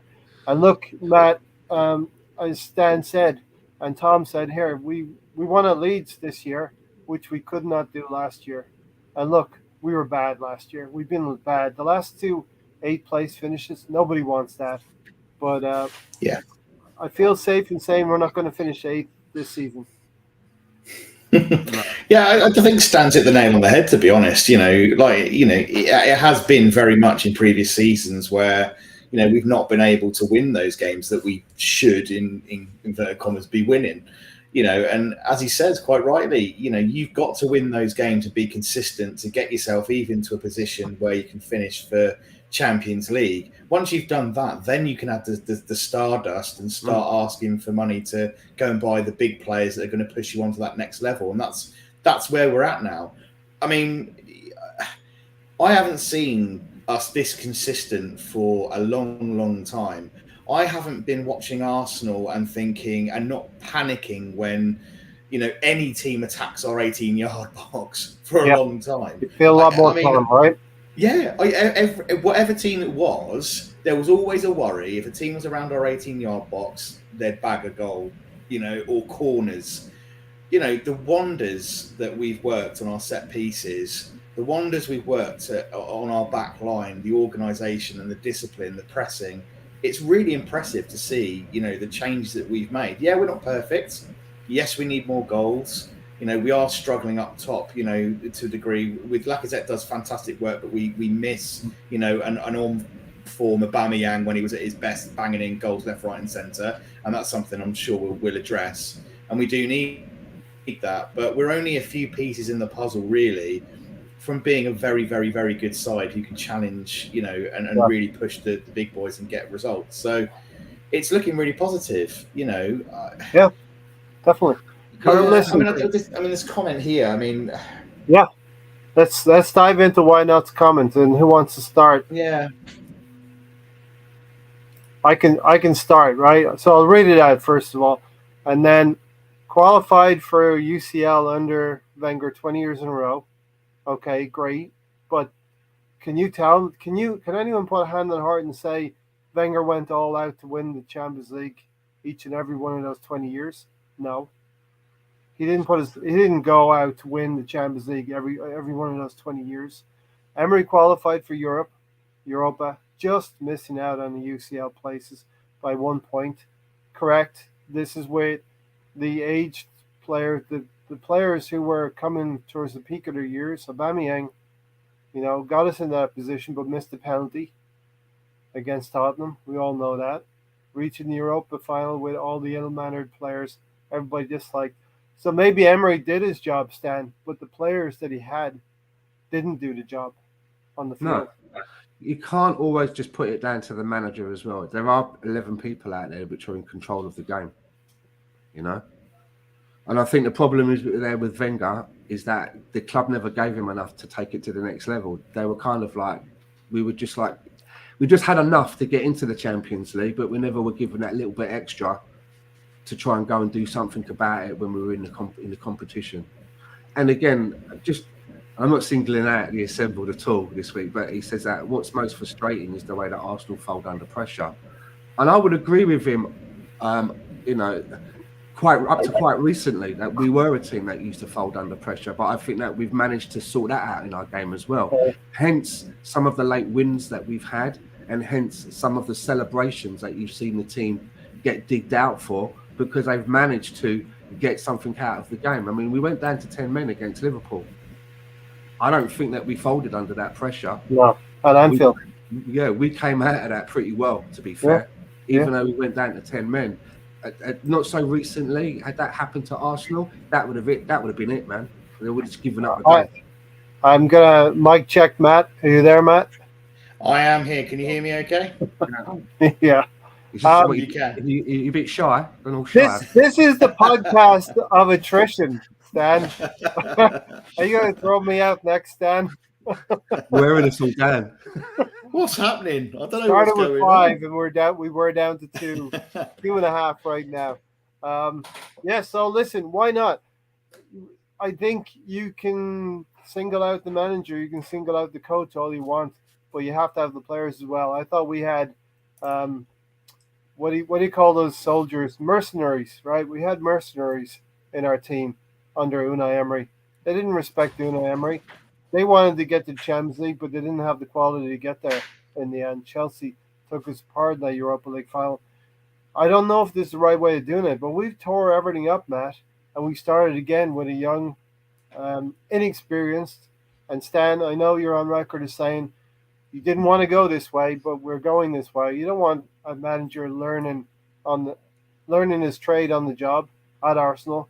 Yeah, But that's you've what's got to happening. remember as well. The way that we're heading now. This wasn't the way that it started under Mikel Arteta. He's changed his direction as well, and there's nothing wrong in that. There's nothing in sort of like reassessing and thinking, okay, this way isn't quite what I thought it was going to be. Let's have another look, because he went out and bought players like Willian, right, David Luiz, and all these other, these lot of different kind of style of players are coming in. He seems to have changed that. Yeah.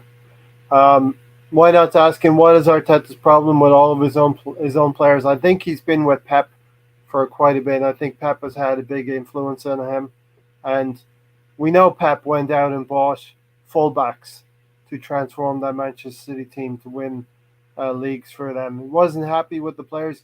Got rid of Joe Hart. He wasn't happy with Joe Hart.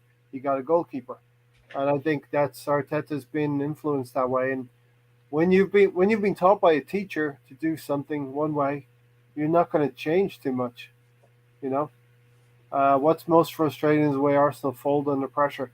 So Matt, you want to kick into Wenger? 20 years, we qualified for Champions League 20 years, but did we go anywhere? Did we ever go all out to win that competition? Yeah, obviously we had the one real opportunity to go and win it, which doesn't live very fondly in my memory, sadly. It just didn't happen for us. But yeah, I mean, okay, fine. We had a fantastic start under Wenger. Obviously we were very successful, won a lot of trophies. Really. We're dominating the league. We're up there every season. With United particularly early on. And then it started to become a little bit. We started to become a little bit less competitive, and fourth became kind of our big ambition. And we kind of sat there for years. And whilst it is a fantastic achievement, we weren't really pushing forwards. Whilst I absolutely give credit to Wenger and what he achieved, to be able to be that consistent and in that competitive a league, and obviously deal with, a new stadium move, the financial restraints and everything like that. I mean, it's a phenomenal achievement. But were we really moving forwards? I don't think we were. I think this process could have started a lot earlier. I think players were a little bit too comfortable under Wenger. I think Wenger was very much a father figure, which is great in some respects, but I think we lost that ruthlessness and that elite mentality, I think, in really being... I think he lost the ability to really look at the squad and be ruthless enough to be able to get rid of some of the players that we needed to get rid of and really rebuild. We saw with that central midfield area, we never really replaced, the Vieiras and the Petits. The centre-backs, we kind of put plasters on for a long time and didn't really replace, the Adams, etc. We kind of had one or two good players, but never had a fully decent back four. So I think we kind of almost stagnated to a degree. And I think actually what's happening now is a really bold move. I think it's been needed for a long, long time. I think it's great to have that culture shift. I think it's brilliant that he's got an elite mentality where he's being ruthless. He's not taking any crap from players. The likes of Aubameyang, doesn't matter if you're my highest earning player. If you're not turning up, you're not playing well, and I'm not getting the attitude from you that I need, then sorry, you're not going to be part of my plans for the future. Yeah. And I think that sets a really good tone for the rest of the squad. I don't agree, this whole squad harmony thing, I don't think I've seen the Arsenal squad be happier and more together for a long, long time. You look at the Ramsdales and the fact that they're buying the kind of types of players now who have big personalities, leadership qualities throughout the squad. You look at that team, and like I say, I haven't seen us that together for ages. Part of that is the youth side of it. They're growing as a team together. Some of it's the personality. Some of it is the fact that they know they're part of this project and on this journey together. They seem to have a real sense of purpose. They know what they're trying to achieve as a group. And there's a lot to be said for that. So, yeah, I think it's very difficult to go from a very successful manager like Wenger and rebuild within a short period of time to be successful again. We've seen it with United and how they've struggled. Since Sir Alex Ferguson left, it's been a real nightmare for them. They've really, really struggled. You know, Liverpool, for example, you know, they kind of languished for a long time, kind of, you know, never really challenging for the Premier League for quite some time. You know, they've been there, they've had it. You know, it's difficult, and I think the fact that we're only really our second manager in after Wenger. You know, we've made a bold decision as a club to really strip all the crap out. Right, let's get back to basics and rebuild from the foundations up.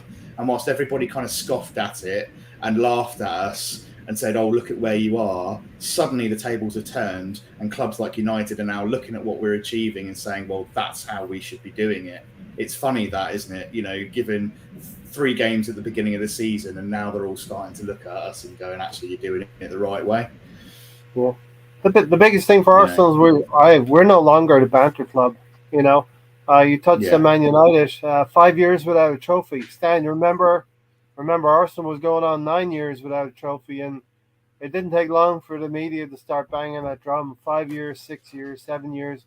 We lost the 2011 League Cup final to Birmingham, or whoever it was at the time, and you know, we were laughing stock until we did win a few FA Cups under Wenger, and very quickly the rot can set in on a club, and I think we are on the way to reversing that rot.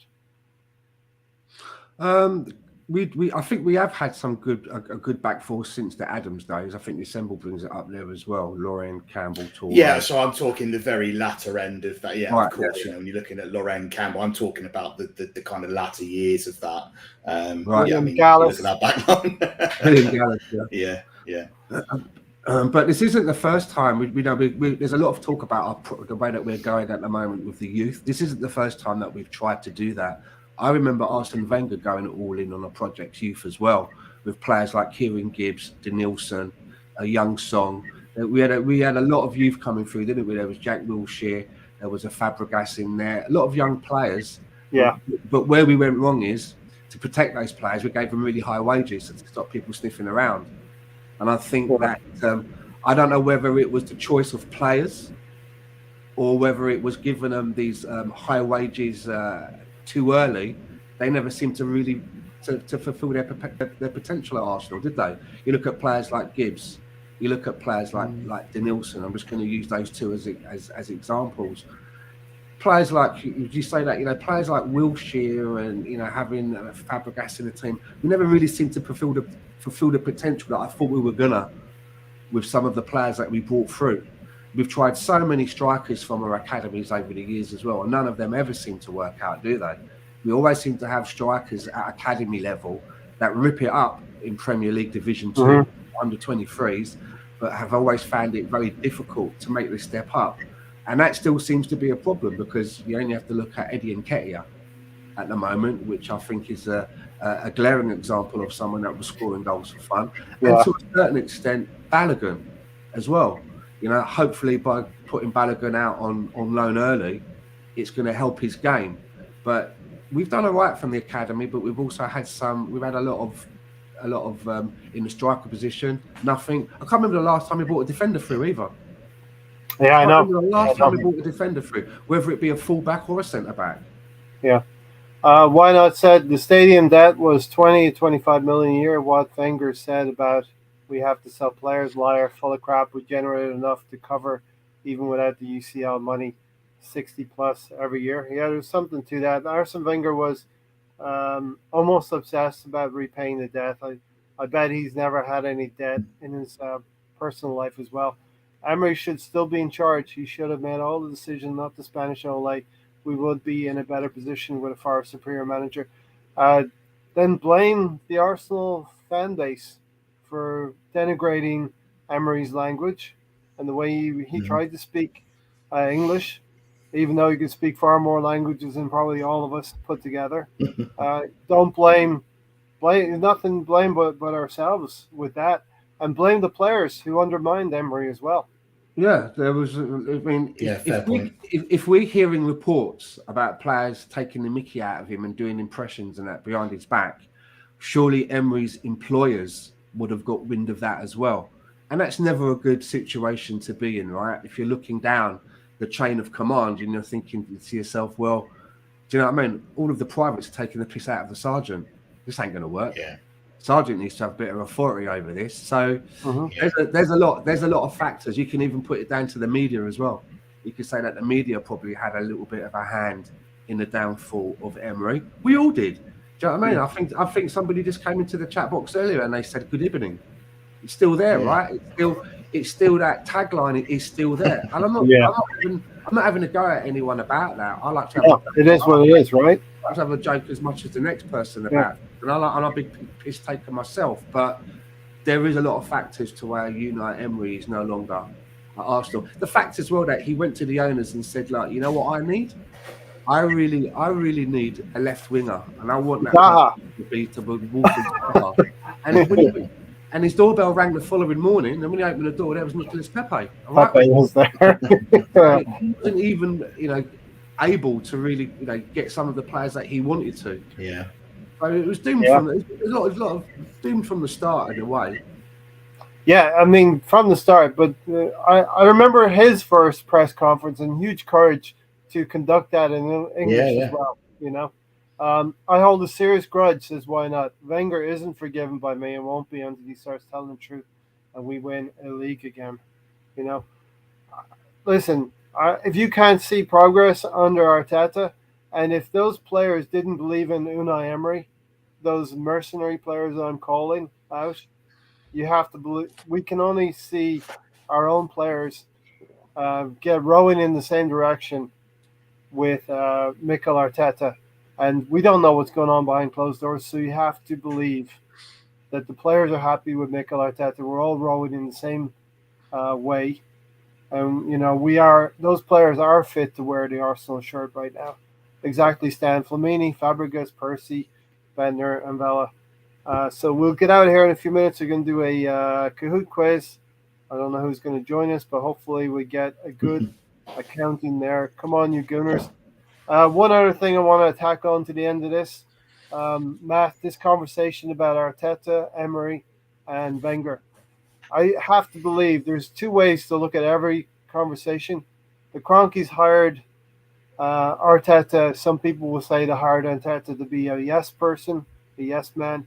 But I actually believe they hired Arteta to be ruthless and wanting the best and to fix this club and get us back to former glories.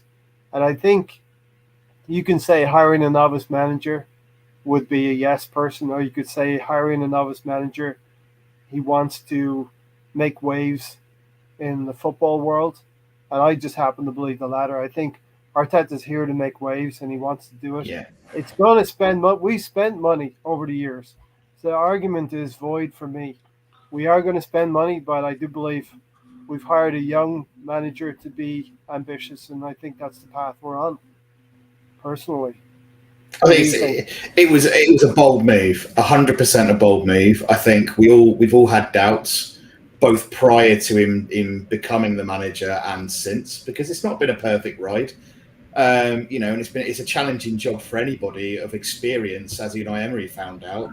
Let alone a novice manager who's come in to have probably one of the biggest jobs in world football. At club level, it's difficult, and it's brave to take that scale of a job on at that stage of his career. He's obviously very confident. He's clearly very driven. He knows what he wants. I think when he speaks, he's very articulate. I think he's got a very clear idea as to what he wants. I believe he has an elite mentality, hence why he's dealt with certain players in quite a ruthless way. He's always talking about standards. He's always talking about, what he wants to achieve, the culture of the club, the togetherness of the team, where he wants to take us. Don't forget, he's been part of the club. He knows our kind of culture, what we're about, what our history, etc. He's played for the club, so it was always going to be a gamble. But I think, when you've got a long-term project, you've got young players, I think it's a good thing to have someone like Arteta there to take that on. He's worked under one of the best managers in world football. They've probably looked upon that favourably. And at the moment, it's not to say it will be all roses and it'll all work out in the end. But at the moment, it seems to be going in the right direction, and they've made the right decision. we've seen other managers of far more experience go on to other big clubs and fail miserably. So you're not guaranteed to get trophies by having an all singing, all dancing experienced manager. It can go equally as wrong for them as it can, a youthful manager. So I think they've done their homework, and luckily at the moment for them, it's kind of paying off. Mm-hmm. Stan, I know you didn't want to go this way, learning on the job, but I think he's made his mistakes last season. We've all been very critical of what he did last year. Out of the Europa League semi-final, when we really should have gotten the final and won that competition against a very poor Man United team. We were very critical of Arteta, I believe. Personally, circumstances have led him to pick his best 11 for most of the season. Playing without too many cup games. Next season is going to be completely different, but we'll talk about that next season. But do you think a young manager in Arteta is ambitious? He's going to take us where we want to go, or do you think it's like a yes man kind of appointment? I truly believe that in the eyes of the owners, they look at Mikel Arteta as the project. That's the reason why they've backed him financially, and looks like they're going to continue to do that in the summer. I think quite quickly they realised, for whatever reason, that Unai Emery wasn't the man, which is why they made their own decisions and consulted with Raul Signelli to go and buy this player and leave Emery out of those conversations. He learned on the job. There's no ways about it, and that's why I used to say a lot. Some of the complaints we used to get about some of our results, or some of the formations we would play and things like that, I would come away and just say, well, what do you expect? We've got a guy that's learning on the job. Yeah. He's not going to hit the ground running. He's not coming in. He's not coming in. Like a Conte or an Allegri with all of this, reputation behind him, and you expect to get results quickly. There was none of that. You have to take the rough with the smooth, but it's going to be he's having a good season this season so far, but it's going to be, if we get into Europe, next season's going to be a whole different ball game for Mikel Arteta, because now he's going to have to understand on how to have enough depth in his squad and how to rotate, how to prioritize certain games, and it's going to be a whole different ball game. So who knows? We may go through another period of bumps in the road while he gets that sorted out as well. It is still going to be the unknown for Mikel Arteta, because he's never been in that position before. It's a fair point, Stan. It's a really good point. No, I can see it down the line, Matt. And listen, we have to look at Man United. We have to look at those teams that are in the Champions League right now, in the Europa League right now. They're not winning every game. Liverpool lost against Inter Milan 1-0. Now they've done the business. They won 2-0 out there. We have to remember this next season. We're not going to win every game, but we have to regress in the competitions. Liverpool win, like I say, 2-0 at Inter Milan, but bring it home and they lose 1-0. They still go through. Now, our fan base has to realize we're going to have to bring some players back. And we want to talk about Saliba real quickly. Before we play a Kahoot game, we're going to talk about Saliba. Do we think Saliba will be used next year, or do you think he'll be sold? But we need to integrate some academy players. Apparently, our academy is one of the best in the country, and we have to obviously buy well and maybe move on a few players. So, Matt, we know what we need to do this season, right? We need to win these 10 games. They're in our hands. Do better than Tottenham, or match what Tottenham are doing right now. But next season, we got to prepare for a bigger season where we're going to play 60 games, hopefully.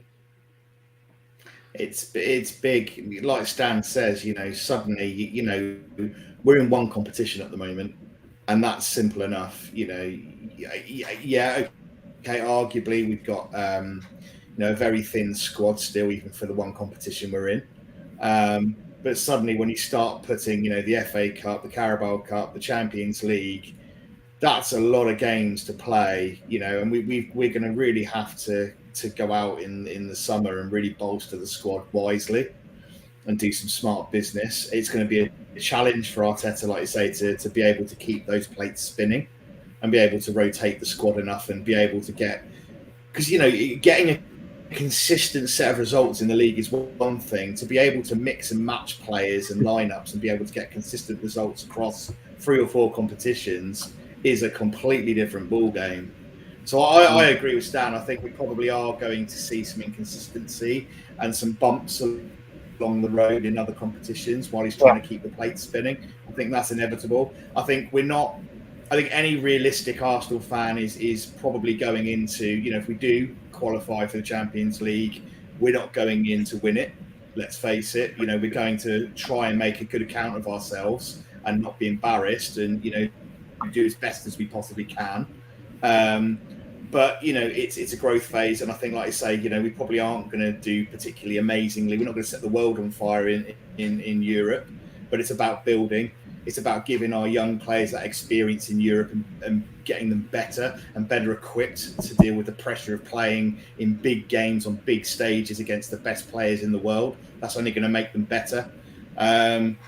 But yeah, it's going to be challenging. It's a big jump from this season from playing in one competition. Do you think Stan, and then I'll go to Matt after that with the same question, do you think Stan, last year in the Europa League, those are the mistakes he made? And he can take those mistakes he made last season into next season, hopefully in the Champions League, and learn from those mistakes. Well, hopefully he won't do things like, leave strikers on the bench and play a false 9 in the semi-final. Just things like that, jack in the box ideas that, must have come to him at 3:00 in the morning while he couldn't sleep and he couldn't shake the idea. I mean, just that sort of stuff, trying to be too cool for school. If we're going to go out and bring in two strikers in the summer, then the next time we reach a semi-final, don't leave them out of the team. Use them. That's what you bought them for. Don't try and mesmerise the opposition manager by doing something totally, off key. Yeah. Matt, do you think he's going to learn from last season's escapades in the Europa League? And let's remember Olympiacos as well, 2 years ago. Yeah, he's bound to. I think we've seen that, like I say, he's learnt on the job. We've seen that he has learnt from certain mistakes. I believe that he probably will have that banked in the back of his mind now to think, probably shouldn't have done that. And actually, I probably tried to be a bit too clever there. Need to go back to basics and just remember to do that.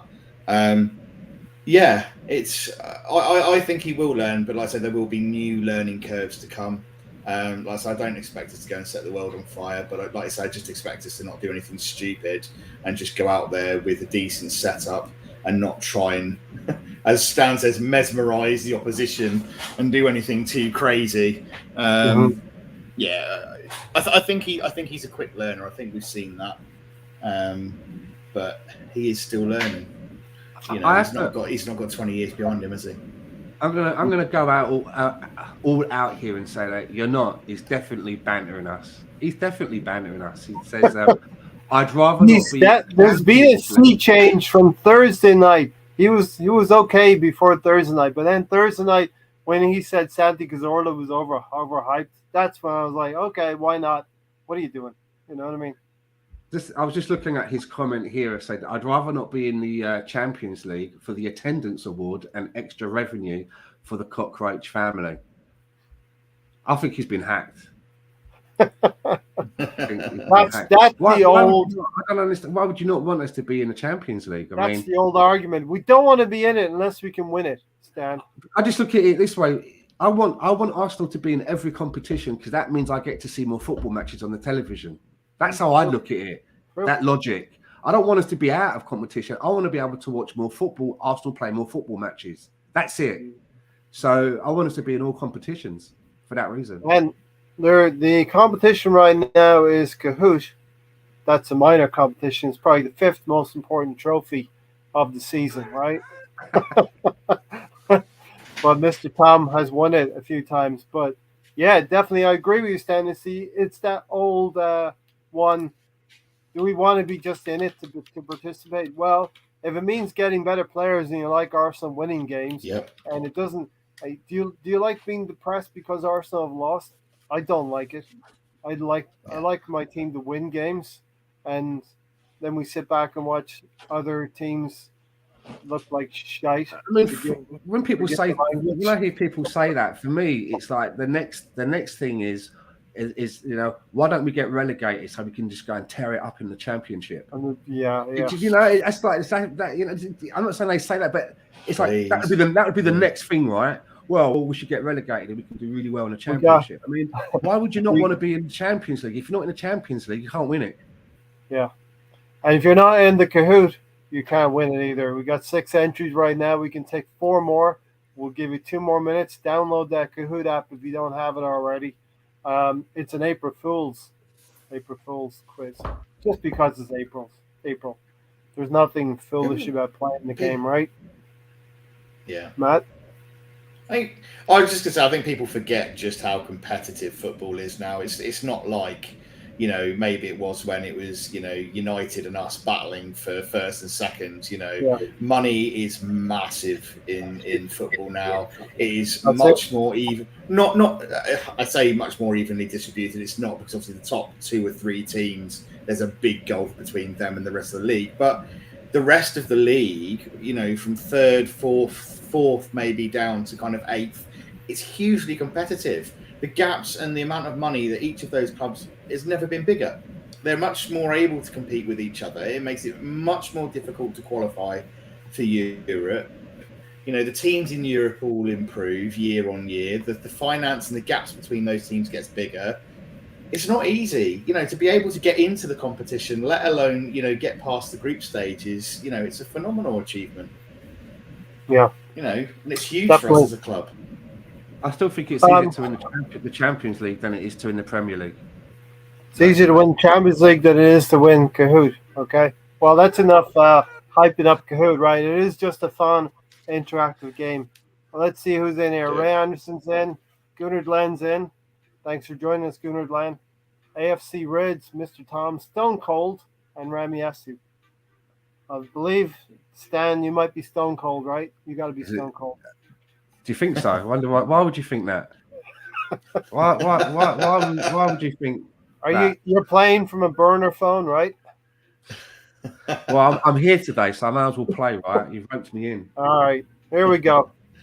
I'm going to start with 7. We got one more in. AFC sentiments in. Here we go. We're going to start. Hopefully, all 7 of you will stay with us till the end. I actually play every week, right? And I press the button, and it just takes ages to register.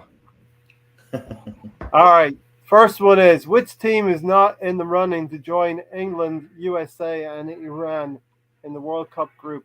Which team is not in the running to join England, USA, and Iran in that World Cup group? Wales, Ireland, Ukraine, or Scotland?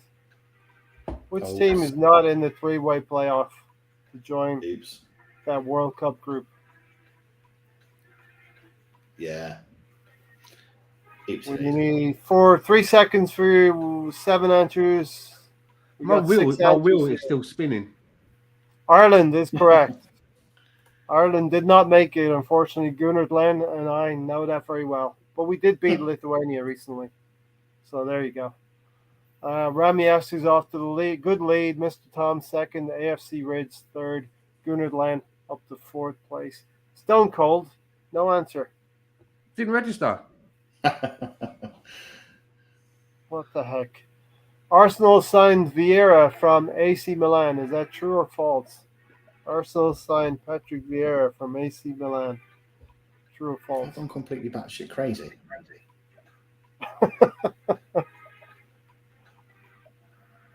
Three correct answers are true. I knew I'd gone nuts. Why did I press that? Arsenal did sign Patrick Vieira for about $3.5 million. Mr. Tom, the Arsenal fan, is in the lead. Gunnar Lane up to 2nd. Stone Cold 3rd. Here we go. Rami Yasu 4th. And Reds is in there. What was Vieira's first professional club? What was Patrick Vieira's first professional club? Lens, Monaco, Ken, or Rennes? Not sure of this. Good question. Yeah, what was Vieira's first professional club? Where did he start out as a player?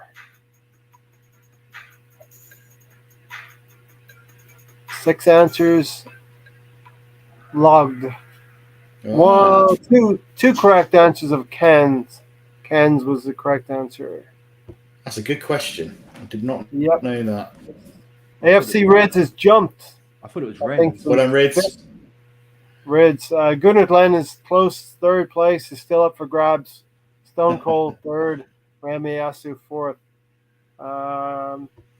Interesting between Stone Cold and Ramiyasu on the panel here. Vieira's last kick for Arsenal was the winning penalty in the FA Cup final. Against which team? Vieira's last kick for Arsenal was a winning penalty. Manchester United, Chelsea, Liverpool, or Southampton? I'm sure I think I saw this on a documentary or something. Who's got the Not that long ago, I fastest should connection? remember. Damn it. Manchester United. 5 answers for Man United, 1 incorrect for Chelsea, 1 incorrect for Liverpool. Southampton was never going to be, right? I'm Mr. doing Tom very has badly this evening. 4 correct answers. Rid second. Gunnar Glenn, is this your debut, Gunnar Glenn? You're doing well. Stone Cold in 4th place. And Ramiyasu. Stone Cold and Ramiyasu need to go. See, I need to sort it out. Not I go. don't use encyclopedias like Mr. Tom does. Who scored the first goal in Arsenal's draw with Palace earlier this season? Who scored the first goal in Arsenal's draw? It's not that gif. I couldn't resist Saka though.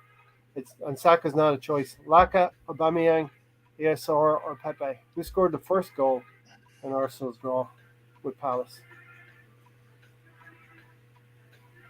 Uncle Melvin's in the house. I've got this one wrong because it takes too long to answer. Aubameyang was the answer. I nearly picked that off. Nah, I wasn't going for that one. Yeah. Lacazette, of course, scored the injured time equalizer. Ray Anderson's up into the top 5. Gunnar Glenn is 3rd. And Rid 2nd. Mr. Tom, 1st place. Is close between 1st and 2nd. What is the nickname of Crystal Palace? Eagles, Seagulls, Hornets, Pensioners. What's the nickname of Crystal Palace? And we don't want to see Crystal Palace players celebrating tomorrow. 7 correct answers for Eagles. Well done, everybody. That was kind of a gimme, was it? Mr. Tom and AFC Reds. Gunnar Glenn, you may be safe in 3rd place. Hopefully Arsenal will be safe in 3rd place at the end of the season. What league is Ludogorets from? Ludogorets. We played them a few years ago. What league is the Ludogorets from? Hungary, Bulgaria, Poland, Austria. Can't make it easy for everyone. That's a good question because I know the team. And oh no. 5 correct answers. Bulgaria. Ludogorets. Let's hope Tottenham are going to places like Ludogorets next season.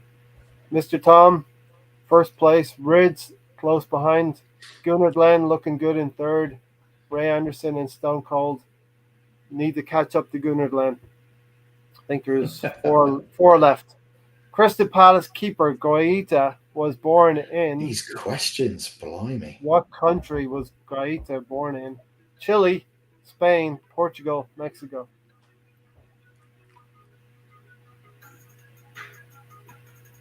"15 seconds. Guaita was born in Spain.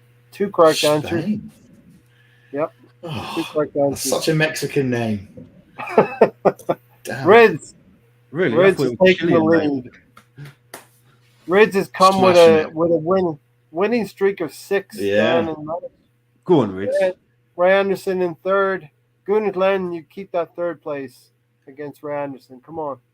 I think I've had a losing streak of 8. Wilfred Zaha plays for what country? Senegal, Nigeria, Ivory Coast, or Ghana?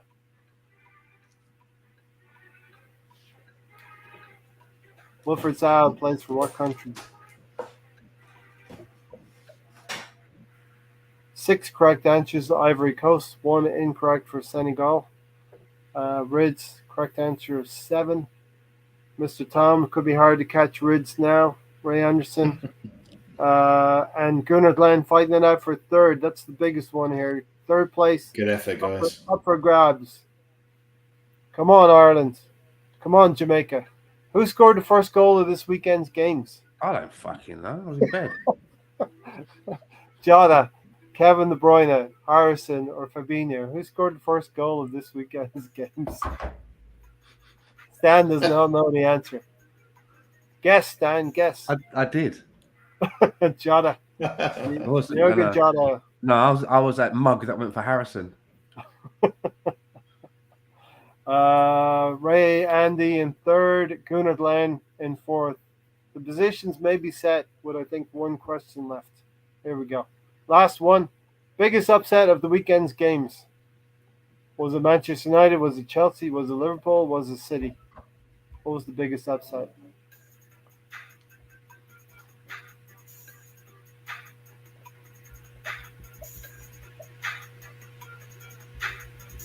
Seven correct answers. I've been appalling this evening. What has happened this evening? Matt, I hope tomorrow Arsenal will play better. They better do. We're in trouble. We're in big trouble. 6 correct answers. Chelsea in a mess yesterday. Stan, so go check out that game later, Stan. Ray Anderson met third spot. Mr. Tom second, and Ray is in first place. Bravo, guys. Well done. Mr. Tom was Impressive. going to be happy. Mr. Tom was going to be happy with a podium. He got it. I think I saw I still think Gunnar he's Glen cheating. fourth place. Good effort, guys. He's cheating. Mr. Tom knows too much. He knows too much. He's like a human encyclopedia. We wanted to get Mr. Tom's take on Rocastle. Remember Did we? how he did Oh, for Leeds? Oh yeah, that's on right. Thursday. So yeah, we'll get into that. Hey, Boy, good Kahoot quiz. I enjoy that. A little bit of interaction, and everybody comes in at 4:00 Eastern, 1 p.m. Pacific, and 9 p.m. UK time just to play Kahoot. Did you know that, Stan? Nope. Did you know that, Matt? No. No, it's probably not true. First podium finish for Arsenal Fan Circle. Thank you. Fucking Palace keeper cost me. We do like a good fact from Ireland, though. Dragons, then I down. Well, out of sync on the quiz. Congratulations to Riddy. Okay, as I scroll back through some of these comments, Dan, what do you want to see from Saliba next season? And did you see his kind of quotes? They're French quotes, so maybe they're open to a different translation. But it seemed to feel like he wants to come back and compete for his place. That's what I was reading out of it anyway. I saw someone post something where he was saying, I want minutes. I don't want to be sitting on the bench. And I'm of the opinion, like, if it's more like what you said, like, I want to come to Arsenal. I want to work hard and win a place. I'm all for that. He comes in, he works hard. If you believe in your talents, then at some point you would dislodge somebody and get the minutes because of your talents. If he's, on the other hand, one of these players that's like, well, no, I don't want to go there because I'm not going to get the minutes, blah, blah, don't come back. Don't come back. Just sell him. It all depends on what his attitude's like. If he wants to be part of Arsenal and try and dislodge White or Gabriel, I'm all for it. Plus, if we can't get through 4 competitions with only 2 decent centre backs anyway. There will be plenty of game time for William Saliba, and when he gets that game time, that's then when it's up to him to try and cement the place, right? That's how it works. Mm-hmm. You don't get nothing. You shouldn't get anything handed to you. No, come and compete, and that's what I took from what he's saying. Brownie is definitely saying it's Wales' spot for the World Cup group. Hi, Melvin. Thanks for joining us. Matt, what do you want to see from Saliba coming back to Arsenal, hopefully? Like I say, we're going to have a lot of games next season. We're going to be in multiple competitions. We're not, we may have injuries and all sorts going. There's going to be a lot going on, and we're going to need competition. We're going to need squad depth. I think, he's about his attitude. Stan's bang on. I can't really say much more than that. If he wants to come back and compete, which any professional footballer should want to do at that level, then fine, have him back. He should be wanting, and if he's confident enough in his abilities, he should be thinking, right, I'm going to go back to a top club. I've had a good loan spell. I'm feeling confident, and I can challenge for a spot in that team. I'm good enough, and that's what you want to see. You don't want people happy to pick up a paycheck and sit on the bench for the rest of the season. That's what we don't want. We don't want wasters. We don't want people here just to pick up an easy ride. So if he's happy to come back and he's willing to challenge and he's happy to accept that, there may be some rotation, absolutely fine. But like I say, if he's going to sit there on the bench and whinge and moan, or, throw his water bottle down when he gets substituted, or, he hasn't played for a couple of games and he comes out in the media and starts whinging and whining and throwing a childish tantrum, then I don't want to see that either. So it is largely down to his attitude. No doubt he's a very capable player. We've seen that. I think that the loan period was excellent for him, but it's all about how he now handles that coming back to Arsenal and whether he wants to really fight for a place. The only thing is, isn't it? It's a World Cup. It's a World Cup year. And that was my next thing. He's just broken into the squad. So, but at the end of the day, I mean, it's Arsenal which are paying your bread and butter. They're the ones that are paying his salary, and France isn't going away. Yeah, it's still going to be there, and if you believe in your talents, that will shine through. Yeah. You've got 3 or 4 competitions to do it in. He's going to get games. A big part of it as well. If we get Champions League, it's going to be a big, high-profile games that he could be part of as well. Playing for Arsenal. Not exactly sure. I think Marseille are up there, pretty high up. But at the end of the day, he's an Arsenal player, and he's going to have to maybe do what we want him to do as well. You know what I mean? So well done, Ray Anderson. Tail doesn't wag the dog. Yeah, 8 straight after the first 3 questions. Well done, indeed. A bit like our season. I was just going to say after the first, we think we've done great after those first 3 games. Something that I get beat up on a lot, Stan, is I said, well, our season really just started in September. I sort of wrote off, in a joking way, those first 3 games. Of course, I wanted to win those 3 games, but one of them was Chelsea, one of them was City, and one of them was Brentford. We didn't. I just want to answer that comment that you put up there from why not? Dan, you forget Arteta. That one. Yeah, I would say, didn't Alex Ferguson do the same? Don't most football managers have their favourites? Mm-hmm. And shouldn't a football manager have an environment where you can have your input, but at the end of the day, the buck does stop at the manager. It's the manager that is going to pick the formation. It's the manager that's going to pick the team.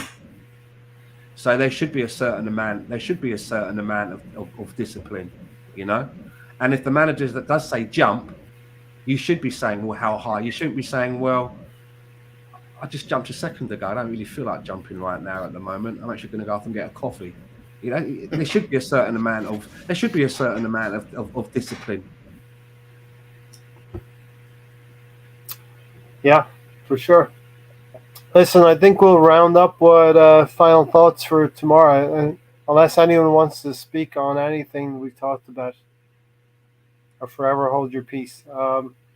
Matt, so let's round up. If anyone out there does see Tony or Alonso, would you let us know? Because we do worry about them. We hope that they landed okay.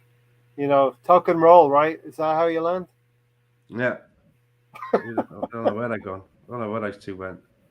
And Gary maybe knew that this was going to be a war of attrition, so never joined us in the first place anyway. Didn't even make the battlefield. He didn't even suit up. Exactly. Matt, so predictions for tomorrow. And listen, thanks everyone who's joined us. Slap a like on the video. Slap a like on the live stream. It does help. Interact with us. Drop comments in the table. Drop comments down there as well. Look at Thursday night's podcast. We had fun doing that one. But give us your final calculations on Tottenham Oh, United. fucking hell. Tottenham United. Really? You've lost another one? And then there was 2. Jesus. Well, I better get my prediction out before I'm gone. Let's get out of here before it's just you, Stan. Yeah, I think I'm gonna go for a 2. All right, I think he's done that to banter me as well. I'm gonna give him just a second, but yeah, he really did leave, and it is just me left now. Originally I was calculating 7 points from these 3 games. I was thinking it's going to be a tough game tomorrow at Palace, that we would take the draw there and win against Brighton and Southampton. But I got to flip it. I got to say Arsenal need to be mentality monsters, and Arsenal need to go out and win tomorrow. So I'm going to flip that around and say we'll get 7 points, but I want to get 3 points tomorrow, and I want to get 3 points against Brighton. Stan, I thought you did that to me deliberately. I did. I did. No, my prediction, I think, would be I think we're going to win tomorrow. I've got a feeling that we're going to win, so I'm going to go with a 2-1 because I think Palace will get a goal. I don't think Palace will not go goalless in the match. So if I think we're going to win, I think it's going to be a 2-1. I don't think Palace will. Right. A small percentage of me says it could be a draw, but I'm going to go for the win. Yeah, and I think this could be a very open game, Stan. But I also think open games don't always produce goals. I'm going to go for a 0-0 draw because Really? Okay. Yeah, part of what Tony has been saying to me in the last few weeks is sinking into me. We need to score. We need to concede less than 8 goals for the rest of the season in order to have a better defensive record than last season. Yeah, we conceded 39 last season. We've conceded 31 so far.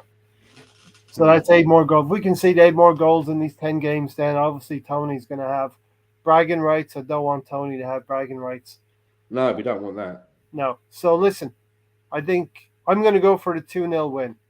There you go. You just said a 0-0 draw. What is it? Yeah. You go for All right. 2-0. I really want a 2-0 win because our fan base is going to be in uproars if we don't win tomorrow. You know? You think so? I only think that our fan base will be in any kind of uproar should we lose, is if we put in an absolute abject, dire performance. Because we've seen what this team is capable of. We know that this team can do things. So they've set their own standard. Yeah. And I think they hold each other accountable as well. There's the link. If anyone wants to come see us post-show, drop in. Mr. Tom was already here and backstage. I'll be happy with anything but a defeat, says the assembled. Good. That's good. None of us wants Tony to have bragging rights. No. Definitely, Ray Anderson. Don't want that one. Thanks, everyone, for watching. We'll get out of here. Come on, you Gooners.